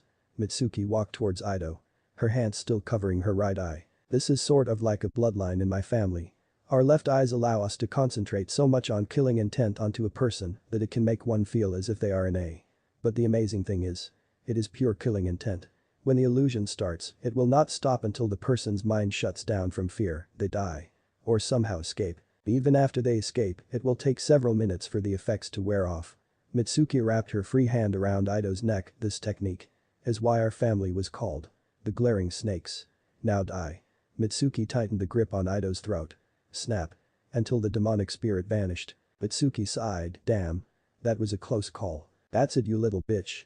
Mitsuki's eyes widened as she heard a foul demonic voice surrounding her. I was going to let you live after I had made Naruto mine and had taken the power of the Kyuubi to burn Konoha on the ground. But I am going to make you suffer. The ground began to shake and tear as hundreds of black spikes began to shoot out of the ground. Back with Naruto and Yakumo. Yakumo had switched positions and was now riding him backwards. Oh god, that feels so good. Oh yes. Oh, just a bit further.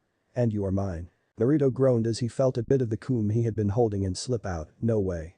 No fucking way am I going to coom from being raped. Yakumo began to fondle her breasts. Yes. Coom inside me. Give it to me. Give me your seed. Give me your coom. Yakumo sped up her efforts as she tried to get Naruto's ejaculation. No. No. No. Naruto was about ready to lose his mind from holding in his release for so long. Outside, Hattori kicked down the doors to the room where Naruto had the massive painting. Hattori looked around until the puppet's eyes landed on three people on the ground, their eyes glazed over as if they were an A. Hattori looked at the deteriorating seal on the back of its neck. Shit. Only 2 minutes left. The puppet pulled out its katana and brought it down on the three of them. Mitsuki waited for the spikes to impale her, but yelped in pain as she felt a stabbing pain in her leg. She then disappeared in a black wisp. Naruto could not hold it anymore. He was about to be released when he screamed in pain as he too disappeared in a black wisp. Ikumo looked confused until she yelped in pain as she also disappeared in a black wisp. Again. Outside, Naruto shot up Mitsuki and Yakumo. Naruto looked at Hattori, who was now standing at a salute. Boss. I have completed the task you have set before me, I request that. Bam. Naruto kicked Hattori so hard in the face that the puppet was sent to the other side of the room. Idiot, I said break you ass out of the genjutsu. Not try to cut off our legs. Hattori stood up. Sorry boss. Anyways, my seal has almost completely deteriorated, so I need to shut down and recharge. Could you possibly do that? Naruto sighed as he walked over to Hattori with a limp in his steps. He touched the seal on the back of his head, then let the puppet fall into his arms. I really have to increase the seal's efficiency. I can't keep recharging these guys every 10 minutes. Naruto pulled out a pen and then stabbed his finger. Mitsuki cringed while Yakumo was blinking as she looked around. What happened? Mitsuki looked at Yakumo and snarled, you little bitch. You trapped Naruto and what the hell was that thing in your damn head? Yakumo squinted her eyes and tilted her head. Ido. What is going on? Mitsuki's eyes widened. You mean? You don't know. Yakumo shook her head. You don't remember trying to. Hey, would the two of you keep it down for a bit? If I get distracted for even a minute I could screw up this seal, and believe me it is a pain in the ass to fix this thing. The two girls shut up as they allowed Naruto to fix the seal. Naruto used his blood and finished the final segment. Good. Now for the final touch. Naruto began to charge a bit of chakra into the seal, making the seal glow red and then back to blue. He sighed as he wiped his forehead. Alright then. I am beat. Thump. Naruto fell over in an instant and began to sleep as Hattori also fell on top of him. Mitsuki and Yakumo looked at each other. Let's get him back to his room. They nodded to each other as they each grabbed either Naruto or the puppet and began to drag him through the house towards his living quarters. Time skip. The next day Naruto had woken up and had asked Yakumo what had happened. Apparently, she had a demonic spirit living inside of her. Naruto had managed to get some details on the spirit and had managed to seal it up. Since then he had been working on his puppets, bow staff techniques, and his sealing skills. It was now the day that they would officially meet their teams and senseis. Naruto kneeled in front of the altar he had in his room and lit some scented oils for each picture. I will see you later. My senseis. Naruto got up and grabbed his scroll case and placed it inside his cloak. He grabbed his favorite bow staff and checked over the seals on his wrists. Okay. Time to get ready. Naruto vanished via Shunshin and headed towards the academy. Hinata and Funu were glaring at each other while Kiba was trying to ask Hinata for a date. Sasuke was brooding while trying to ignore Sakura's incredulous yapping. Ino, Ami, Choji, Shikamaru, Shino. And the rest of the class backed away from the considered danger zone. Suddenly a large burst of wind sent everyone dodging flying papers as Naruto appeared in the room. Hinata and Funu were ogling his new look. Naruto was wearing a tattered black cloak with red clouds on it. On the inside of the cloak were 13 scrolls with various symbols on each one. On Naruto's back was an ornate golden bow staff with dragon-like designs flowing up the sides. Naruto also wore a ring on his left thumb with a kanji for jewel in it. Naruto looked at everyone and snorted, "What? Nobody ever seen Shunshin before." Everyone face faulted as they watched Naruto sit in between Hinata and Funu. Kiba, Sasuke, and Sakura were having their own thoughts on the blonde. How dare the Dun have power that I deserve? I am an Uchiha, an elite. His power should be mine. That Baka is trying to upstage Sasuke-kun to gain my attention. How dare that Bakemono? That bastard orphan stole Hinata-chan from me. I will make him pay and claim Hinata for my own. Boom, the doors slammed open, revealing Kyuubi standing there in a very an interesting set of clothes. Oh Naruto-sama. You forgot your bento again. Kyuubi was wearing a tattered pair of black women's hakama with red clouds on it. Her upper shirt consisted of a woman's skin-tight woman's jacket that cut off just below her breasts, providing a shred of decency.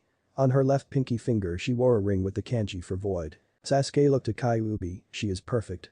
With her I can restore my clan. Sakura glared at Kyuubi, that hussy better stay away from my Sasuke-kun. Kiba drooled as he looked over her figure, okay. Scratch plan A, humiliate Naruto. And get Hinata and the babe. Naruto looked at Kyuubi and sighed, Kyu-chan. What have I told you about wearing such a provocative outfit in public? Kyuubi touched her fingers together much like a certain heiress would and looked thoughtful, Only do it while you are around. Naruto slapped his forehead, I gave up. Just try to avoid bringing too much attention to yourself. Kyuubi did a mock salute, yes sir. Naruto sat down as Kyuubi chose to sit next to Hinata. Time skip. 3 hours later, all the other groups had already been picked up by their senseis and the only ones left were Naruto, Sasuke, Sakura, Kiba. And Kyuubi, who said that she is not leaving her Naruto-sama. Sasuke walked over to Kyuubi. Why would you want to be with Adobe? Who has no clan name when you can be with an elite Uchiha like me? Kyuubi got into a thoughtful pose as she began to name off reasons. He is kind, sweet. I think he is cute. I question your sexuality. Shall I continue? Sasuke got pissed off and swung his fist at her. How dare you deny me, you bitch. Sasuke was about to strike Kyuubi when the vixen raised a single finger and stopped his punch. I suggest you understand your opponent before you fight them. Her eyes glowed crimson as a demonic aura surrounded her, it could get you killed. Sasuke jumped back and trembled, she is strong. I must have her. And the council will give her to me. Kiba sauntered over to her, hey baby. Sorry you have to be with that dead last loser right there. Hey, he reached towards her, how about you come home with me so we can have some fun? Kyuubi turned to Kiba and smirked. Before she delivered a punch to his chest that sent him to the other side of the room, try to touch me again. And I will rip your arms off and then shove them up your ass. She said it in such a sweetly sick voice it scared everyone there. Naruto shook his head as he looked at her, Kyu-chan. Must you cause conflict? Kyuubi grinned as she latched onto Naruto, yep. It's what I do. The doors to the room opened as two men walked in. One had gravity-defying silver hair, had his headband covering one of his eyes, and had a face mask on. He had standard Jounin attire and was carrying around an orange book with the words, Icha Paradise on it. The other one had spiky brown hair, a metal face plate that outlined his face and a pale complexion. He also had standard Jounin attire. The white-haired man put his book away, By my first impression of you. You're all a THWACK. Crunch. Crack. The man stopped dead in his tracks as 3 tree roots shot out of the ground and impaled the wall next to his head. Between his legs. And right next to his side. While 3 more tree roots impaled similar areas with the other Jonin. Naruto had his hand raised and snarled, your first impression. How about I tell you my first impression? You two are pathetic excuses of Jonin who have no perception of the word time and are likely to get us killed on the first mission. I will meet the rest of you on the roof. The roots receded as Naruto and Kyuubi sunshine to the roof. The 2 Jonin swallowed as they looked at the others, let's do what he said. The 3 Genin nodded. Knowing that currently, disobeying Naruto was a hazard to their health. Chapter 9. Introductions, Relations, and Genin Test. Naruto whistled a tune as he waited for his new team to get to the roof. He decided to pass the time by reviewing his seals. Opening his scroll, he read through one of the several seals he had created. Shoji Fuin, combination of storage seal, chakra seal, and cage bunshin. The seal allows one to seal a cage bunshin inside of an object and allow them to take full control of said object.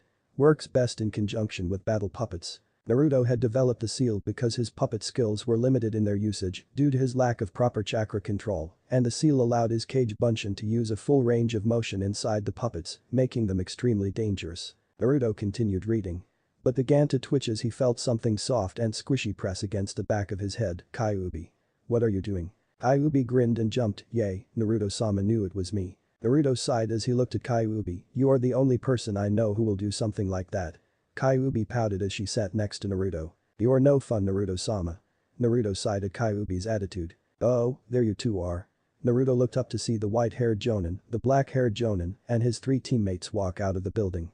You really shouldn't go ahead with your senses. Naruto looked at the white-haired man. You shouldn't be 3 hours late to a meeting. It could get both you and your teammates killed. The Cyclops Jonin nodded his head. Touché. Anyways.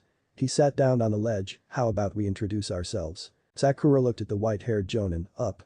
Sensei, what do you mean? Naruto groaned as he looked at the pink-haired Banshee. Honestly, if you are so stupid you need to ask, then why did you join the shinobi program? Sakura looked at Naruto. Shut up, you baka.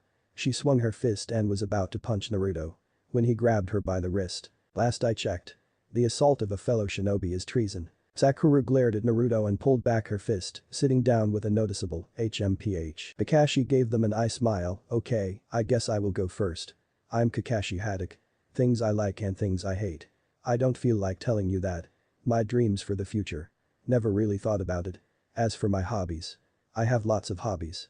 The group sweat dropped as they looked at him. All we learned was his name. The other Jonin sighed and looked at the four genin. Okay, I will go next. My name is Yamato. I like walnuts and a bit of botany. I dislike oily foods, Orochimaru, and traitors. My dreams for the future are to lead my team to great heights. My hobbies are reading books and architecture. Kakashi's eyes smile. Alright then. Dog boy, you go next. Kiba glared at Kakashi, then sat back. My name is Kiba Inuzuka. I like Akamaru, said Puppy barked happily. Steak, and Hinata-chan, he said whilst glaring at Naruto. I dislike anything chewy, and Naruto. Naruto shrugged his shoulders at this. My hobbies are taking Akamaru for walks, and my dream is to get Hinata-chan to fall for me. Naruto rolled his eyes. Yeah, like that is going to happen. Kakashi nodded his head. Very good, Kiba. Now, you next, Pinky. Sakura glared at Kakashi. My name is Sakura Haruno. I like blushes while looking at Sasuke. My hobbies. Blush looking at Sasuke, dreams for the future. Giggles as she stares at Sasuke, dislikes. Naruto baka. Naruto looked at Sakura, asking me if I care. Kakashi stopped the two before they could get into an all-out argument. Alright already. Okay, doom and gloom, your turn. Sasuke snorted. My name is Sasuke Uchiha. I hate a lot of things and like very little, and I have no hobbies. My ambition is to revive the Uchiha clan, he said while looking at Kyuubi, and to kill a certain man. Naruto noticed Sasuke look at Kyuubi when he mentioned reviving his clan. Not on my watch, asshole. Kakashi's eyes smiled. Very good, Sasuke. Your last, blondie. Naruto looked at Kakashi and sat up. My name is Naruto Uzumaki. I like ramen, Mitsuki-chan, Hinata-chan, Funu-chan, Oji-san, and gardening. I dislike arrogant pricks, stupid fangirls, and moronic perverts. My hobbies include training, studying new types of plant life, and painting. My dreams for the future, restore my clan, and become Hokage. Kakashi's eyes smile. Alright then. I want the four of you to meet at training ground 7 tomorrow. And don't eat breakfast, or you'll throw up. The two Jonin disappeared via Shunshin. Naruto got up and was about to leave. Hey Naruto. Said Blonde turned to see Sasuke glaring at him. What do you want, Uchiha? Sasuke looked at Naruto. And glanced at Kyuubi before he turned to look at Naruto again. That woman. Give her to me. Naruto snarled as he reached for his bow staff. And just why the hell should I? Sasuke snorted as he pointed to himself. Because I am an elite Uchiha. She would be perfect for repopulating my clan dobe. Naruto released a light bit of killing intent as he placed himself in front of Kyuubi. It will be a cold day in hell before I let you get your hands on her spoiled little shit stain. Sasuke began to perform hand seals, then I will just have to make you give her to me. Sasuke was halfway through the hand seals when his hands were wrapped up with trierts. Naruto held up his arm and transformed it into a sharp blade made of paper. Really? I wonder how you will accomplish that without. Naruto walked forward, intent on cutting off Sasuke's hands. Naruto-sama, but he stopped and turned towards Kyuubi. We don't have time for this. Because of that idiotic sensei of ours showing up 3 hours late, we are already running late for our appointment with Tsunade. Naruto sighed as he allowed his arm to return to normal. Alright. Damn. The two began to walk away, hey. But turned as they heard the Banshee scream, let Sasuke-kun out of these tree roots. Naruto looked at Kyuubi. Then grinned as he turned toward Sakura, I am sure the almighty Uchiha elite can get out of that by himself. Later. The two vanished in a shunshin, while Sakura began to desperately try to free her beloved Sasuke-kun. Hospital. Naruto and Kyuubi appeared in front of the hospital, wondering if the results were in. Tsunade had gone through extensive amounts of studying to see how Naruto was related to her, for all she knew, he could have been a distant relative of one of the other Senju branches. The DNA she had used in the original tests showed he was pretty close in relation. But the DNA had deteriorated, so the results were partially corrupt. A fresh DNA sample would serve to provide much better results. The two walked inside and headed to the front desk.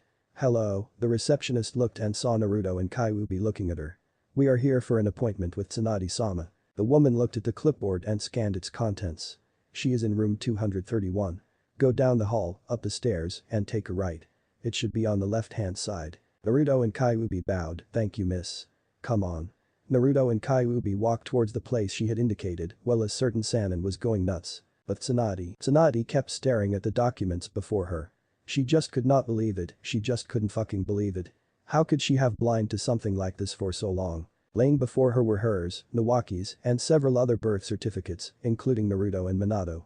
Along with that were the DNA samples and coding that had managed to be preserved. Once she had tested them, she was absolutely shocked with the results. The door opened as Naruto and Kyuubi walked through. Hello Tsunade-sama, you called for us. Tsunade turned to look at the two. Ah. Naruto, so glad you could come. Could the two of you please take a seat? The two nodded their heads and sat down on a nearby stool. Tsunade passed each of them a bottle of sake as she sat on the table. Trust me, you are going to need those. Naruto and Kyuubi nodded their heads as he got ready to uncork the tops. Okay. Where to begin? Well. I was curious as to how close of a relation you were to Naruto, so I took the liberty of doing some DNA tests, but what I found weird was that your Y chromosome perfectly matched the DNA of my brother Nawaki. Now. I found this to be incredibly weird since you got your Y chromosome from Minato. So I did a bit more digging. And I found that she passed over a few documents. Those are forms stating that the two twin sons of my parents were to be separated upon their divorce. I grew up with Nawaki and my father. But I never even knew the other twin existed. So I looked into the background of my mother and found her maiden name. Naruto and Kyuubi leaned in closer as Tsunade took in a deep breath. Her maiden name was Namikaze. Naruto and Kyuubi were about to uncork the tops of the sake bottles. But Tsunade stopped them. Hold on. There is more. The two reluctantly removed their hands away from the corks as Tsunade continued, anyways. I dug further and found that my mother had dropped off a baby at the local orphanage. I found that the child had kept my mother's maiden name. The baby was Minato Namikaze. Your father. Was my baby brother. Naruto uncorked the top of the sake bottle and guzzled it down as quickly as he could. He then placed the cork back on the top and looked at Tsunade, so you are my aunt. Tsunade grinned, pretty much. Tsunade did a classic Naruto grin as she scratched the back of her head. Thump. But opened them when she heard the telltale sound of a body hitting the floor. She looked down to see Naruto on the floor, having fainted from shock. Well. That was expected. Next day, Naruto walked up to the training ground, wearing the same outfit he had worn the day before. Once he entered the clearing he saw Sasuke, Sakura, and Kiba sleeping at the foot of one of the nearby trees. He sighed as he looked at them, obviously they were too stupid to eat breakfast before they came here. Naruto walked over to a tree and sat on the branch as he waited for their sensei. 20 minutes later Naruto was beginning to lose his patience, neither one of their senseis had even shown up. He was about to jump off the tree and destroy the field when they finally showed up. Where the fuck are you two? Naruto's shouted question ended up waking up the three other genin. Kakashi smirked, well. We got lost on the road of life. Naruto jumped off the tree and leaned against the trunk. You can't get lost on a road that only goes one way, you damned moron. Kakashi sighed, alright then. Now. On to the real genin test. The explanation is the same as in canon, but with 3 bells instead of 2. Alright. Go. Immediately, Kiba, Sasuke, and Sakura scattered, leaving Yamato and Kakashi. And Naruto. Naruto had indeed stayed behind and was staring down the two jonin. Kakashi's eyes smile, you know. You are a bit odd. Naruto snorted as he reached towards his pouch, this coming from a jonin with no perception of time. Kakashi turned towards Yamato, Yamato, I will take care of this. Hold on to the bells please. Kakashi handed Yamato the bells, who then quickly jumped away. Naruto looked at Kakashi. Afraid I might actually get the bells. Kakashi shrugged his shoulders, no. I am more worried about the Uchiha getting them, he is the only one who shows enough talent to do so anyways. Naruto's eyes narrowed, typical Uchiha worshipper. Naruto snapped out 2 scrolls. One with a cracked Uchiha clan crest and another with an Oni mask with a katana impaled through the forehead, always the arrogant ones. Naruto threw the scrolls in the air and performed a single hand sign, Kai. The 2 scrolls were covered in smoke clouds as Naruto suddenly adjusted his fingers into odd shapes. 2 figures finally revealed themselves. One was the samurai Naruto used to free himself, Mitsuki and Yakumo from Deus. The other one was a new one. He had black hair that was partially spiky as well as lightly curled. He had a single Sharingan eye on his left side while the other side had bandages covering it. His entire right side was covered in a tattered black cloak. He was wearing Konoha Anbu garb. On his forehead was a headband, but instead of a village symbol, it had a white flower with a red demon eye in the center. Kakashi's own eyes widened when he saw the figure. He had worked with that very same person when he was in Anbu Black Ops, SH Shisui. Uchiha. Naruto nodded his head, yep, the one and only Shunshin no Shisui. My very first Hitakigutsu. Kakashi's eyes widened, human. Puppet. Naruto nodded again, that's right. Although he looked at Shisui, I had to do quite a few modifications to him. Kakashi narrowed his eyes. What do you mean modifications? Naruto grinned as he adjusted his fingers, you will find out. If you can provide a challenge. Kakashi reached towards his pouch and clicked it open, perhaps. He pulled out the same orange book from the day before, but. How about I let you make the first move? The blonde shrugged his shoulders, okay he suddenly vanished into thin air as if he was never there to begin with. What? Kakashi shouted as he looked around. Naruto had been here a minute ago. So where, the bells? How could he be so stupid? Naruto was heading after Yamato. Kakashi quickly turned towards the direction he felt Yamato's chakra and quickly ran into the forest. Yamato suddenly felt Naruto's chakra signature disappear, what? Where did he go? He then felt Kakashi's chakra begin to come closer, what is going on? Satsu Yamato looked down to see several tree roots shooting up towards him. And all of them were covered in sharp spikes. Shidi performed a series of hand seals, Mizu Shunshin as the roots began to wrap around him, he vanished in a swirl of water. He appeared on the other side of a clearing, panting from the sudden chakra influx, where the hell did that come from? Yamato began to look around, trying to sense a chakra signature. When he suddenly heard clapping coming from behind. He turned around to see Naruto standing there with his 2 human puppets, wow. And here I thought I was the only Mokuton user in Konoha, yet here we have another Mokuton user. I got the luck of the draw having someone like you as my sensei. Yamato stepped back, when I was told I would be given a surprise for this position, I did not expect something like this. Naruto shrugged his shoulders, expecting the unexpected from my dear friend. Now Naruto leaned back as he placed his fingers in a ram sign, shall we begin? The 2 puppets stood up straight as a seal on the back of each of their necks glowed. The same glow went down the entire lengths of each of the puppets' bodies. They looked around. Then at each other. Shisui spoke up, wow. This feels much better than the old seals. Hattori agreed, yep, man. Applying those preservation and replenishing seals was nothing short of genius. Yamato stared at the 2 puppets, how the hell did you get those 2 to come to life? Naruto smirked, the wonders of Fuinjutsu. Let's leave it at that. Shisui, Hattori. The 2 puppets looked at Naruto, yes boss. Naruto grinned as he raised a finger. Then pointed at the trees behind him, you 2 get the Cyclops. I will deal with Yamato. The 2 nodded and jumped into the trees. While Naruto turned towards Yamato, so, you ready? The former Anbu operative lowered himself into a fighting stance, of course I am ready. But Kakashi, the cycloptic ninja jumped through the trees, following Yamato's chakra signature. He could not believe he got suckered by a genin. He suddenly felt an influx of chakra and had to jump out of the way as a series of diagonal slashes cut through the trees. He kept jumping from tree to tree as they were constantly cut down by the slashes. Finally he landed in a clear zone and turned towards the direction the chakra slices were coming from. 2 figures jumped out of the cloud caused by the falling debris and landed in a kneeling position. As they stood up, the cloud began to dissipate, revealing them to be Hattori and Shisui. Kakashi's eyes widened, how? You 2 are just PP puppets. Hattori snorted, just puppets. I resent that remark. We are Hitakigutsu. As for your question. Fuinjutsu. Hattori grabbed 2 of his katanas and threw them in the air, then quickly grabbed his other 2 blades and chucked them into the air right into the other 2 katanas. Kakashi watched as the katanas started spinning downwards. But his eyes narrowed as he saw light travel down the edge of the blade. Hattori performed a single hand sign, Wanjetsu Kair. As if by command, a crescent-shaped blade of energy came flying out of the katanas and towards Kakashi. The Cyclops had a single thought on his mind, oh shit, Uam. The ground was torn apart as the four chakra constructs tore away the landscape, sending piles of dust and debris everywhere. Shisui sighed as he looked at Hattori, you do remember we have a limited chakra. Right. Hattori looked at Shisui, yes, but now when we run out of chakra we go into stasis instead of completely being obliterated. Wow, the two Hitakigutsu snapped around to see Kakashi standing on a pile of rubble. I have to say I am impressed. Very good for a senju, but I bet Sasuke could do better. Shisui looked at Kakashi. And snorted, alright then he grabbed his cloak and mask, time to take this up a notch. He tore off his cloak, revealing his right side. Kakashi's eyebrow rose as he looked at what had become of the former Anbu. His left arm had been replaced with a giant black crab-like claw, with the inside covered in numerous seals. His right eye had a scope in place of a normal eye. And the Sharingan in his left eye was spinning at a constant rate. Shisui looked at Kakashi and raised his pincer. He snapped it open and said, Suiton.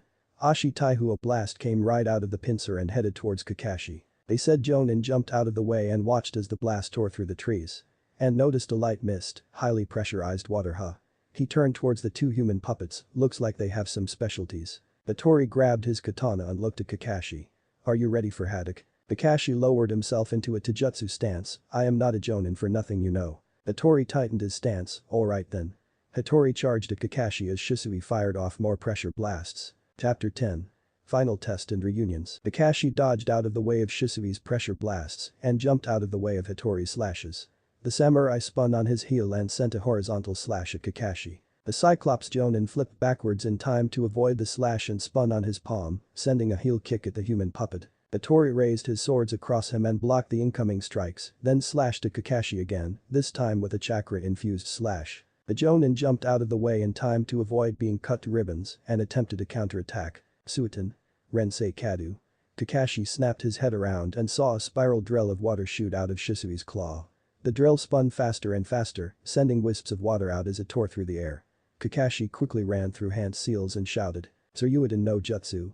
The nearby pond exploded as a dragon made of water shot out towards the incoming drill. The two attacks clashed with a splash, twisting and crashing into each other, sending particles upon particles of water everywhere as they tried to gain the upper hand. Kakashi was so focused on his technique that he did not notice Hattori jump behind him until the last second.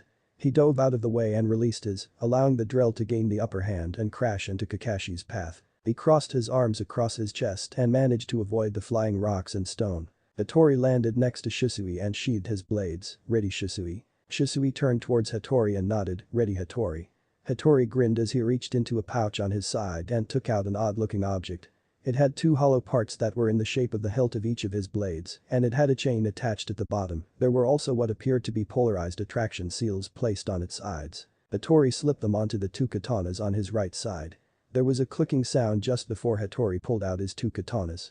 The object that he had placed on their hilts connected the two at the hilt and then forced the bottoms of their hilts to connect with each other, creating a double-bladed sword. Hattori spun the blade in one hand. Then gripped the combined hilt as he charged chakra through it, Joujin Kair.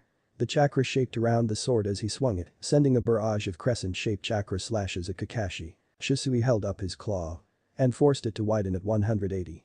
A seal in the joint of the claw glowed brightly as the Uchiha human puppet spoke, Bakuretsu Gajutsume.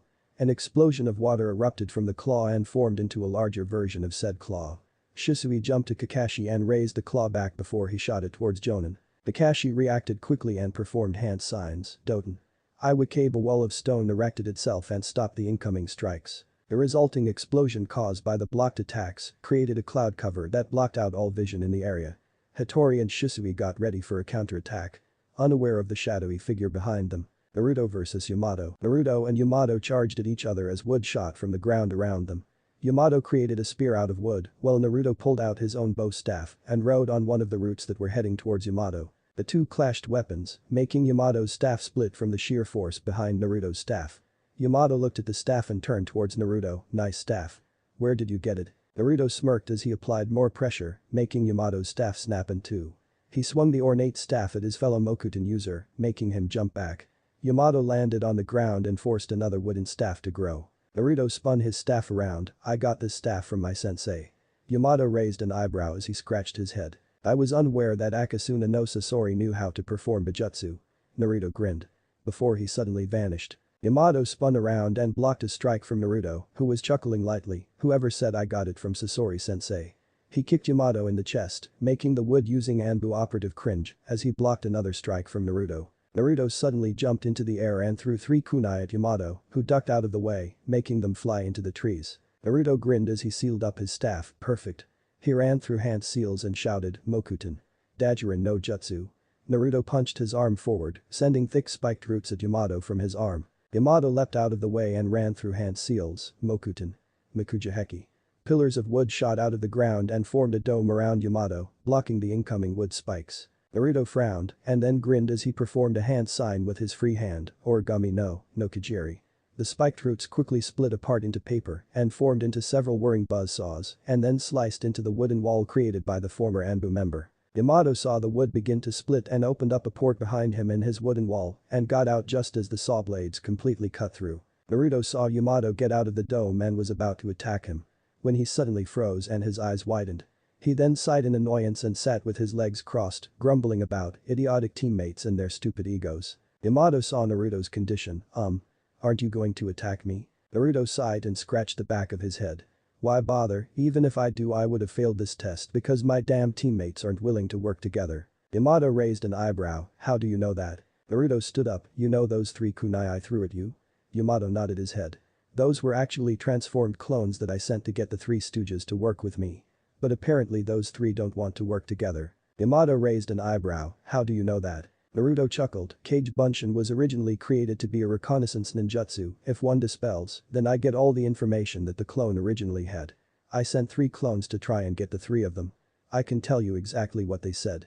Naruto coughed and spoke in a voice sounding much like Kiba, no way you dead last orphan bastard. I will not work with my competition to Hinata's heart. He then coughed again and spoke in a voice very reminiscent of Sakura, no way you dead last dope, neither I nor Sasuke-kun needs the help of a worthless loser like you. He coughed again and spoke much like Sasuke, I am an Uchiha, an elite, I don't need the help of a clanless bastard. Yamato sighed as he massaged his temples. Naruto continued to speak, and to add to that, they all ran a kunai into my Kage Bunshin's chest, wholeheartedly thinking that they were the real me. Yamato gasped in shock, his own teammates attacked his Kage Bunshin with intent to kill, thinking it was the real Naruto. Naruto shrugged his shoulders. Well, since the test is now over and useless, I am going to go sit down. He reached into his pocket and pulled out an apple and bit into it. Juicy. He walked over to a nearby tree and continued to eat his apple. Yamato meanwhile was rubbing his temples, oh boy. 20 minutes later, Kakashi walked through the trees, confused as hell. He had snuck up on the 2 puppets and was about to take them down when they fell over, utterly useless. He had sealed them into a scroll and headed off to find his opponents. Only to find him and Yamato conversing over things such as architecture and botany. He walked up to them and asked, why aren't the 2 of you fighting? The test is still. Yamato interrupted Kakashi. The test is over, Naruto is the only one who gets the true meaning behind the test. The others would sooner stab their teammate in the back than work with him. Kakashi sighed.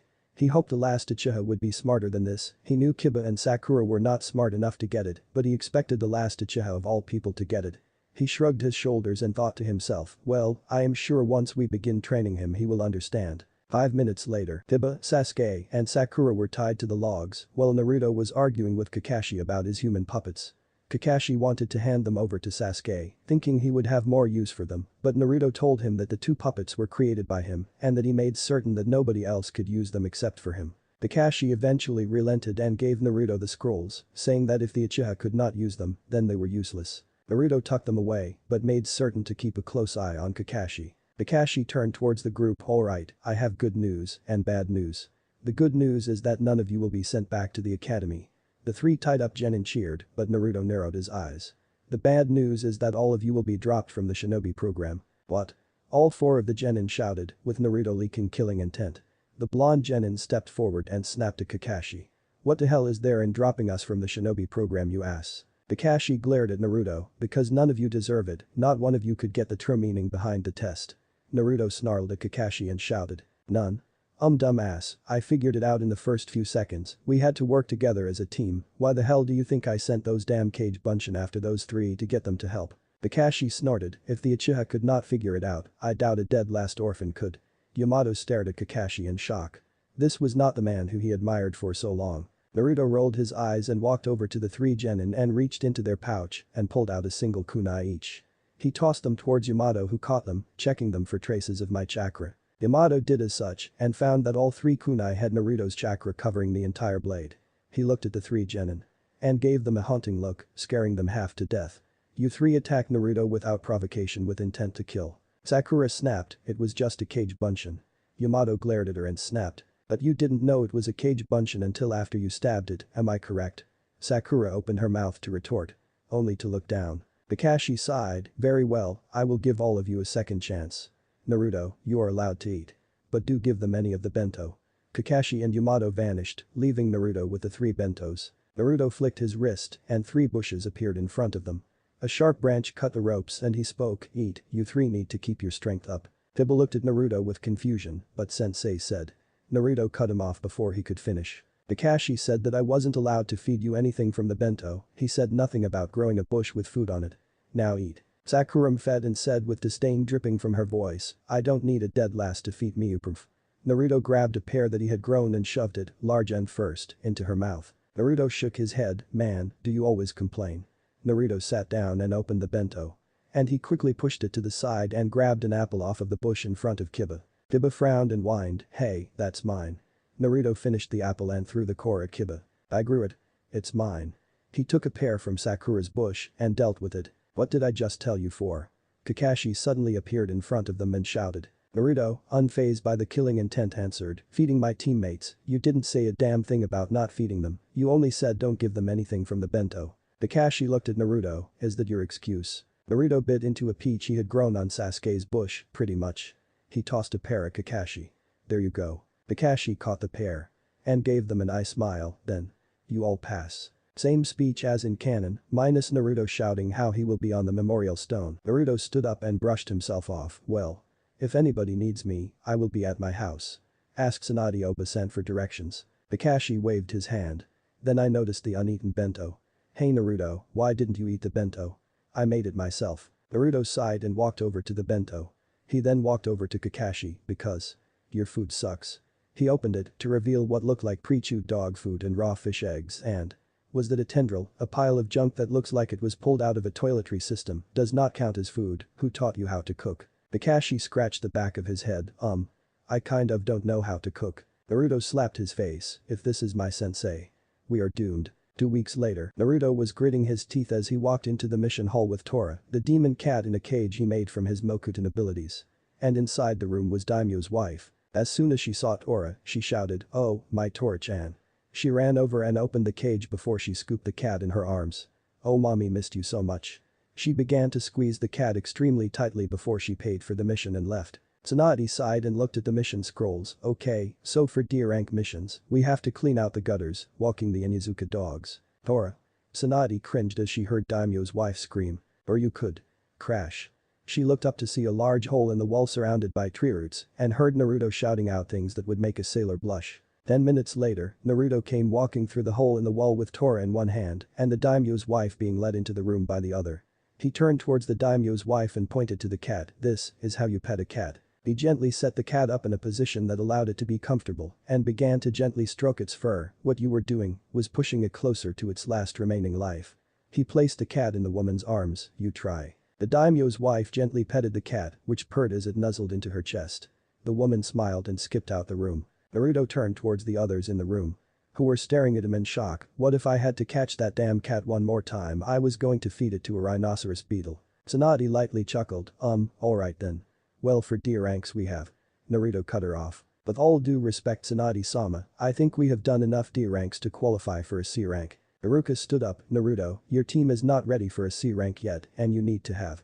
Naruto pulled out a shinobi handbook and looked inside. The no-Genin need to have a minimum of 36 completed D ranks to qualify for a C rank, Kiri requires 20, Iwa demands for 56, Suna needs at least 13, and Kumo requires a bare minimum of 27.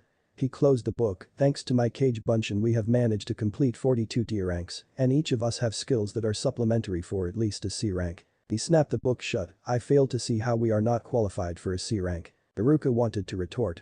But could not find anything to disprove what Naruto said. Tsunade sighed, alright. We have one mission that you could go on. She pulled out a folder, 3 people from a foreign country came asking for bodyguards. They are willing to pay for a C rank mission. They have been waiting a week to get a team. She smiled, are you all willing to accept this mission? Naruto smirked, yes, we are Tsunade-sama. Tsunade nodded and pressed a button on her paw, send them in. The doors to the mission office opened and 3 people walked inside. Naruto turned around and looked at who had come. And his eyes widened. The 3 who walked in who saw Naruto also had their eyes widened. They all pointed at Naruto and shouted, Naruto. Naruto stared at the 3 people in front of him. It was Tazuna, Tsunami, and Inari. Suiton. Rensei Kadu water style. Drilling vortex. Water is converted into a rapidly spinning drill that can tear through rock and stone. Chapter 11. Crank, the plot thickens. Naruto's eyes widened in shock as he saw Inari, Tsunami, and Tazuna for the first time in a year, oh my kami. Inari ran up to Naruto and hugged his leg, Naruto Niacin. The force of him charging into Naruto's leg sent him toppling over. Naruto smiled and chuckled as he patted Inari's head, Inari, it's great to see you again. He grinned and stood up, Inari still clutching his leg, man, you have gotten big, haven't you? Inari grinned a fox-like grin as he looked up at Naruto, yep, and I am stronger too. He flexed his arm, trying to show off his muscles. Naruto chuckled, that you are Inari. He looked up at Tazuna and Tsunami and smiled, hey Tazuna Jiji, Tsunami-chan. Tsunami smiled and walked over to Naruto, wrapping her arms around him in a warm hug. It's so good to see you again, Naruto. She smiled as she looked down at him, you have certainly grown the last time we saw you. She pinched his cheek playfully, have you been eating your vitamins? Naruto chuckled and rubbed his cheek. Yes Tsunami-chan, I have been eating my vitamins. Naruto then playfully poked her in the stomach, I really owe you for teaching me how to cook. I would have died of food poisoning from my own cooking years ago if it wasn't for you. Tsunami blushed at the praise as Tazuna walked up and patted the top of Naruto's head, ha, true, the first time you made us something to eat, I almost chucked it up then and there. While the 4 were talking, everyone in the room was watching the events unfold before them until Tsunade coughed, drawing the conversation to a close, Naruto, how is it that you know the clients? Naruto smiled, well, when I originally left Konoha years ago to train, I ended up in Nami no Kuni. He smiled and looked at Tazuna, Tsunami, and Inari. They helped me out back then. Tsunade raised an eyebrow and sighed, very well. Now, all of you are to be ready to head to Nami no Kuni in Okage-sama, if I may interject. Everyone turned to Kakashi, who was for once in a serious stance. Tsunade raised an eyebrow, what is Kakashi? Kakashi cleared his throat and looked her directly in the eyes. I believe Naruto should be forbidden from taking part in this mission. Naruto snarled at Kakashi, what? Kakashi ignored Naruto, due to Naruto's history with the client, it will prove as a conflict of interest and will likely result in the failure of the mission. I believe Naruto should not be allowed to accompany us on this mission. Yamato stared at Kakashi with a what the fuck expression on his face, not knowing how Kakashi can't say something like that. Tsunade frowned, denied, Naruto shall accompany you on this mission. Kakashi tried to protest, but Hokage-sama. Tsunade smashed her fist into the desk, cracking it as she snarled Naruto. Shall accompany you. On. This. Mission. Is there any part of you that you wish to try and protest, or shall I have you charged with insubordination? Kakashi gulped and lowered his head, and no Hokage-sama. Tsunade smirked, good. Now I want everyone ready to leave in 57 minutes. And Kakashi. She cast a harsh glance at Jonin. If you are so much as a second late, you will be demoted to academy student and have to retake the entire Shinobi Academy from scratch, am I clear? Kakashi's eyes widened as he vanished in a shunshin to get ready for the mission. Tsunade chuckled to herself and looked at the remaining members of the team, well. What are you waiting for, go get ready. Sasuke, Kiba and Sakura left, but not before casting harsh glares at Naruto.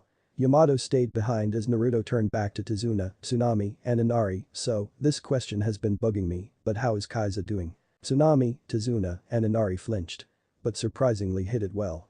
However, Naruto and Yamato noticed a sudden flinch. Tsunami smiled sweetly, he is back home. Naruto nodded his head, but made certain to remember this incident. 1 hour later, the team had set off on the mission a few minutes earlier, after each one had secured their materials. Naruto was wearing his usual outfit. But if one looked closely, they would notice that 3 of his scrolls were not in their usual place, and his stance allowed him to reach for his bow staff quickly. Yamato was also in a stance ready for attack. Every other shinobi in the group was lazily walking, as if this would be a walk in the park. Naruto sighed as he rubbed his forehead, why oh why did I get stuck with these people? Naruto was about to continue looking forward. Until he felt a pair of breasts press into his back. Sighing he turned his head, Kaiu-chan, what are you doing? Kyuubi grinned, hugging you. Naruto sighed once more. Kyuubi had insisted on coming with them. And since she was not a shinobi, there was nothing any of them could do to stop her from coming with them. Not that Kyuubi minded her company. He just wished that Kiba, Sasuke and Kakashi would stop sending lust-filled looks at her. Kyuubi smiled. Then her ears twitched as she glanced at an incoming puddle. Naruto and Yamato also noticed the puddle but made no move to show what they saw. Everyone else did not even notice it and continued on with their business. They had not walked 10 feet past the puddle before there was a surge of chakra, a cloud of smoke, and two shinobi with breathers and kiri headbands leapt out to attack the group. Kakashi's eyes widened in shock while the rest of the genin were frozen in fear. The two shinobi twisted their arms which had massive gauntlets on them, connected by a chain, and wrapped it around Naruto and Kyuubi, slicing them to bits. Inari shouted, "Naruto Naichin." The two shinobi hissed, "Two down," and charged at Tsunami, Tazuna, and Inari. Inari growled and reached into his back pocket, pulling out the same kunai Naruto had given him years before and stood in front of Tsunami and Tazuna, holding the kunai out. The two shinobi swung the chain, intent on chopping the three of them to bits. Only for them to trip as a sudden pressure wrapped around their ankles and yanked them so they fell on their face. Everyone stared in shock as the two shinobi were suddenly dragged into the forest by an invisible force. Several moments of silence passed until there was a slight clicking sound as the trees rustled and a figure stepped out of the forest, causing all their eyes to widen. The two shinobi were tied up by a glowing rope-like extension and were held in the mouth of what appeared to be a massive spider. The spider itself looked to have been made out of wood and steel and had been recolored to resemble an actual spider. The spider was easily as tall as a human being and sported 8 legs, each one ending with a spiked leg with serrations, and it had a glowing abdomen filled with what appeared to be chakra. Except it was a purplish color. It had 8 eyes and on the back of its abdomen, a tenchurin flower with a single red slitted eye in the center. But the spider itself was not what caused everyone's eyes to widen. It was who was riding atop it, Naruto Uzumaki and Kyuubi, who had just moments ago been sliced to bits. Naruto Nai-chan. Inari ran up towards Naruto as he got off of the giant spider. Inari sobbed into his leg, clutching him tightly. I thought you died. Naruto smiled and patted Inari's head. Hey, I ain't going to die that easily. Naruto smiled down at Inari. He then frowned, turning his gaze towards the two captured Kirin. Now, let's see what you two know. One of them scoffed, we'll never talk. Do your best. Naruto grinned darkly, oh I intend to. He raised his hand, which revealed 5 chakra strings connected between him and the spider, but first, introductions are in order. He flicked his wrist. The clicking sound was heard from the spider puppet. And 2 of the spider mandibles extended out and positioned themselves at the throats of the two Kirin. And a long needle shot out from both mandibles, just barely stopping before they pierced their flesh. Naruto motioned his middle and index finger, causing a whirring sound to be made inside the spider. The 2 needles were then filled with a black fluid, which was clearly toxic, and for a seal to slide onto the edge of the spider puppet's mandible. Naruto grinned as the Kirin started to sweat. Now. Where was I? Oh yes, introductions. He smiled, Demon Brothers. Meet Onagumo. He indicated towards the giant spider puppet, Onagumo. Meet dinner. One of the brothers was so scared he was actually shivering, while the other one scoffed a little, oh please, it's just a puppet. Naruto frowned, then smirked darkly, in a way. Yes, but how about a little biology lesson? When you are nearing death, your body starts to leak chakra in the bucket loads. To accommodate this little fact, the body also produces chakra at the same, if not a faster rate that the body is losing it. He pointed towards the spider's glowing abdomen, you see all that chakra back there? The 2 brothers turned their heads and looked at the spider's glowing orb of an abdomen, which was obviously filled with chakra. Naruto grinned at their confused looks. Onagumo is a special puppet, the only one capable of creating its own chakra strings. But for her to create the strings, she first needs a substantial amount of chakra in storage. Now admittedly, I contribute some of my chakra to the storage, as does Kaiu-chan, but Onagumo's primary method of gaining chakra is through those 2 seals. He pointed to the seals on the mandibles, those are chakra absorption seals, which are connected to chakra conducting pipes that bring the absorbed chakra through a series of purifying seals to make the chakra usable by her and allow her to create chakra strings that she can use much like how a spider can use silk. The 2 Kirin stared at him blankly, and you are telling us this why? Naruto shrugged, I thought I should let you both know how you are going to die. He moved his thumb. The mandible on the left side stabbed into one of the brother's neck and injected the poison. At first, the brother merely suffered a slight pinch of pain as the toxin dripped into his system. And then a pull on his chakra. And then he was suddenly filled with agony as his chakra was yanked out of his body and felt his very chakra network get torn from how rough the chakra was being pulled on. The other brother watched as his brother seethed in pain, twitching repetitively as his chakra was being ripped from his body by the now glowing seal on the mandible. Finally, the seal stopped glowing and his brother panted as the needle was removed from his neck. Naruto smiled, now, unless you want to suffer again, I suggest you start talking. Now. The brother who had been put through the torment immediately cracked, I'll talk. We were hired to kill the bridge builder and his family by Gato of Gato Industries. Naruto's eyes widened in shock, not expecting that answer, and he turned his attention towards Tazuna, Tsunami, and Inari, who were nervously looking away. Sighing, he flicked his wrist, revealing two puppet scrolls. One had the image of a spider on it, while the other had the kanji for Fun. He flicked his wrist again, opening both scrolls. One of them was covered in a cloud of smoke. Once the smoke disappeared, it revealed what appeared to be a barrel, but was odd in its dimensions. It somewhat resembled a reverse Hercules with 6 limbs. It had 4 legs, each one only 90 degrees away from another limb, and it had 2 arms. It was covered in a vast menagerie of various seals. Naruto held out his other hand, allowing chakra strings to attach to the barrel-shaped puppet, causing it to split open on one side, and a rack filled with scrolls extended outward. The arms of the puppet grabbed 2 scrolls, each one with the kanji for human, and rolled them open, revealing an extremely complicated seal array. Anagumo threw the 2 Kirin in, and they vanished into a cloud of smoke. Once the cloud dissipated, it revealed the scrolls, which now had a few new kanji on them, signifying that they were currently in use. Anagumo reached out with one of her arms and touched the scroll that had a spider on it, and it too vanished in a cloud of smoke. Naruto tucked it away in one of the 3 empty scroll spaces, and then sealed Fun away, before placing it in one of the other empty scroll spaces. Sighing, Naruto turned towards Tazuna, Tsunami, and Inari. What's going on in Nami no Kuni? And I mean what's really going on? Tazuna sighed. And looked up, we're sorry for deceiving you, but we had no other alternative. Our country has been overtaken by a man known as Gato. Of Gato Industries.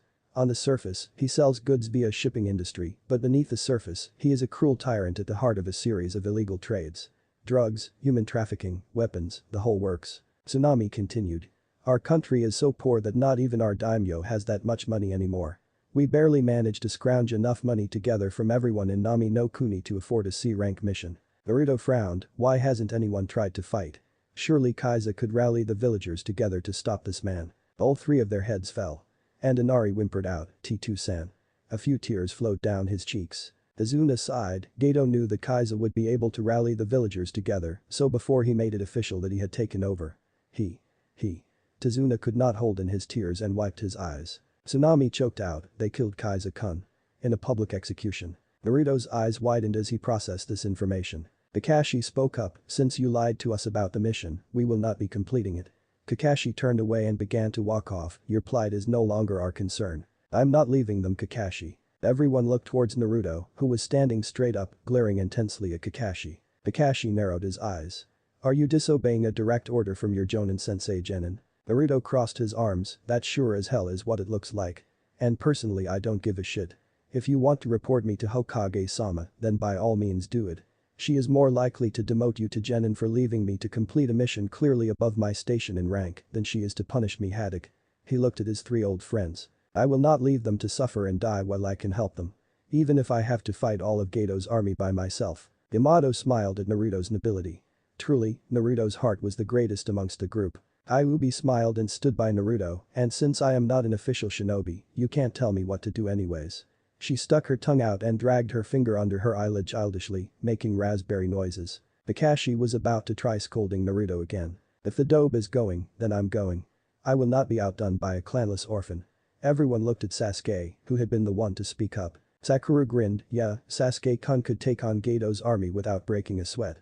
Cha. Hiba grinned, like I am going to lose to this bastard, I will win Hinata-chan's heart. Kakashi looked at them. And my eyes smiled. Well, if Sasuke is willing to do it, I see no real issues. Yamato sneered at Kakashi as the team shouted in approval. Naruto smiled and walked with Tazuna, Tsunami, and Inari. Sasuke and Sakura, along with Kiba followed up. Kakashi was about to follow. When Yamato grabbed his shoulder, Kakashi-senpai.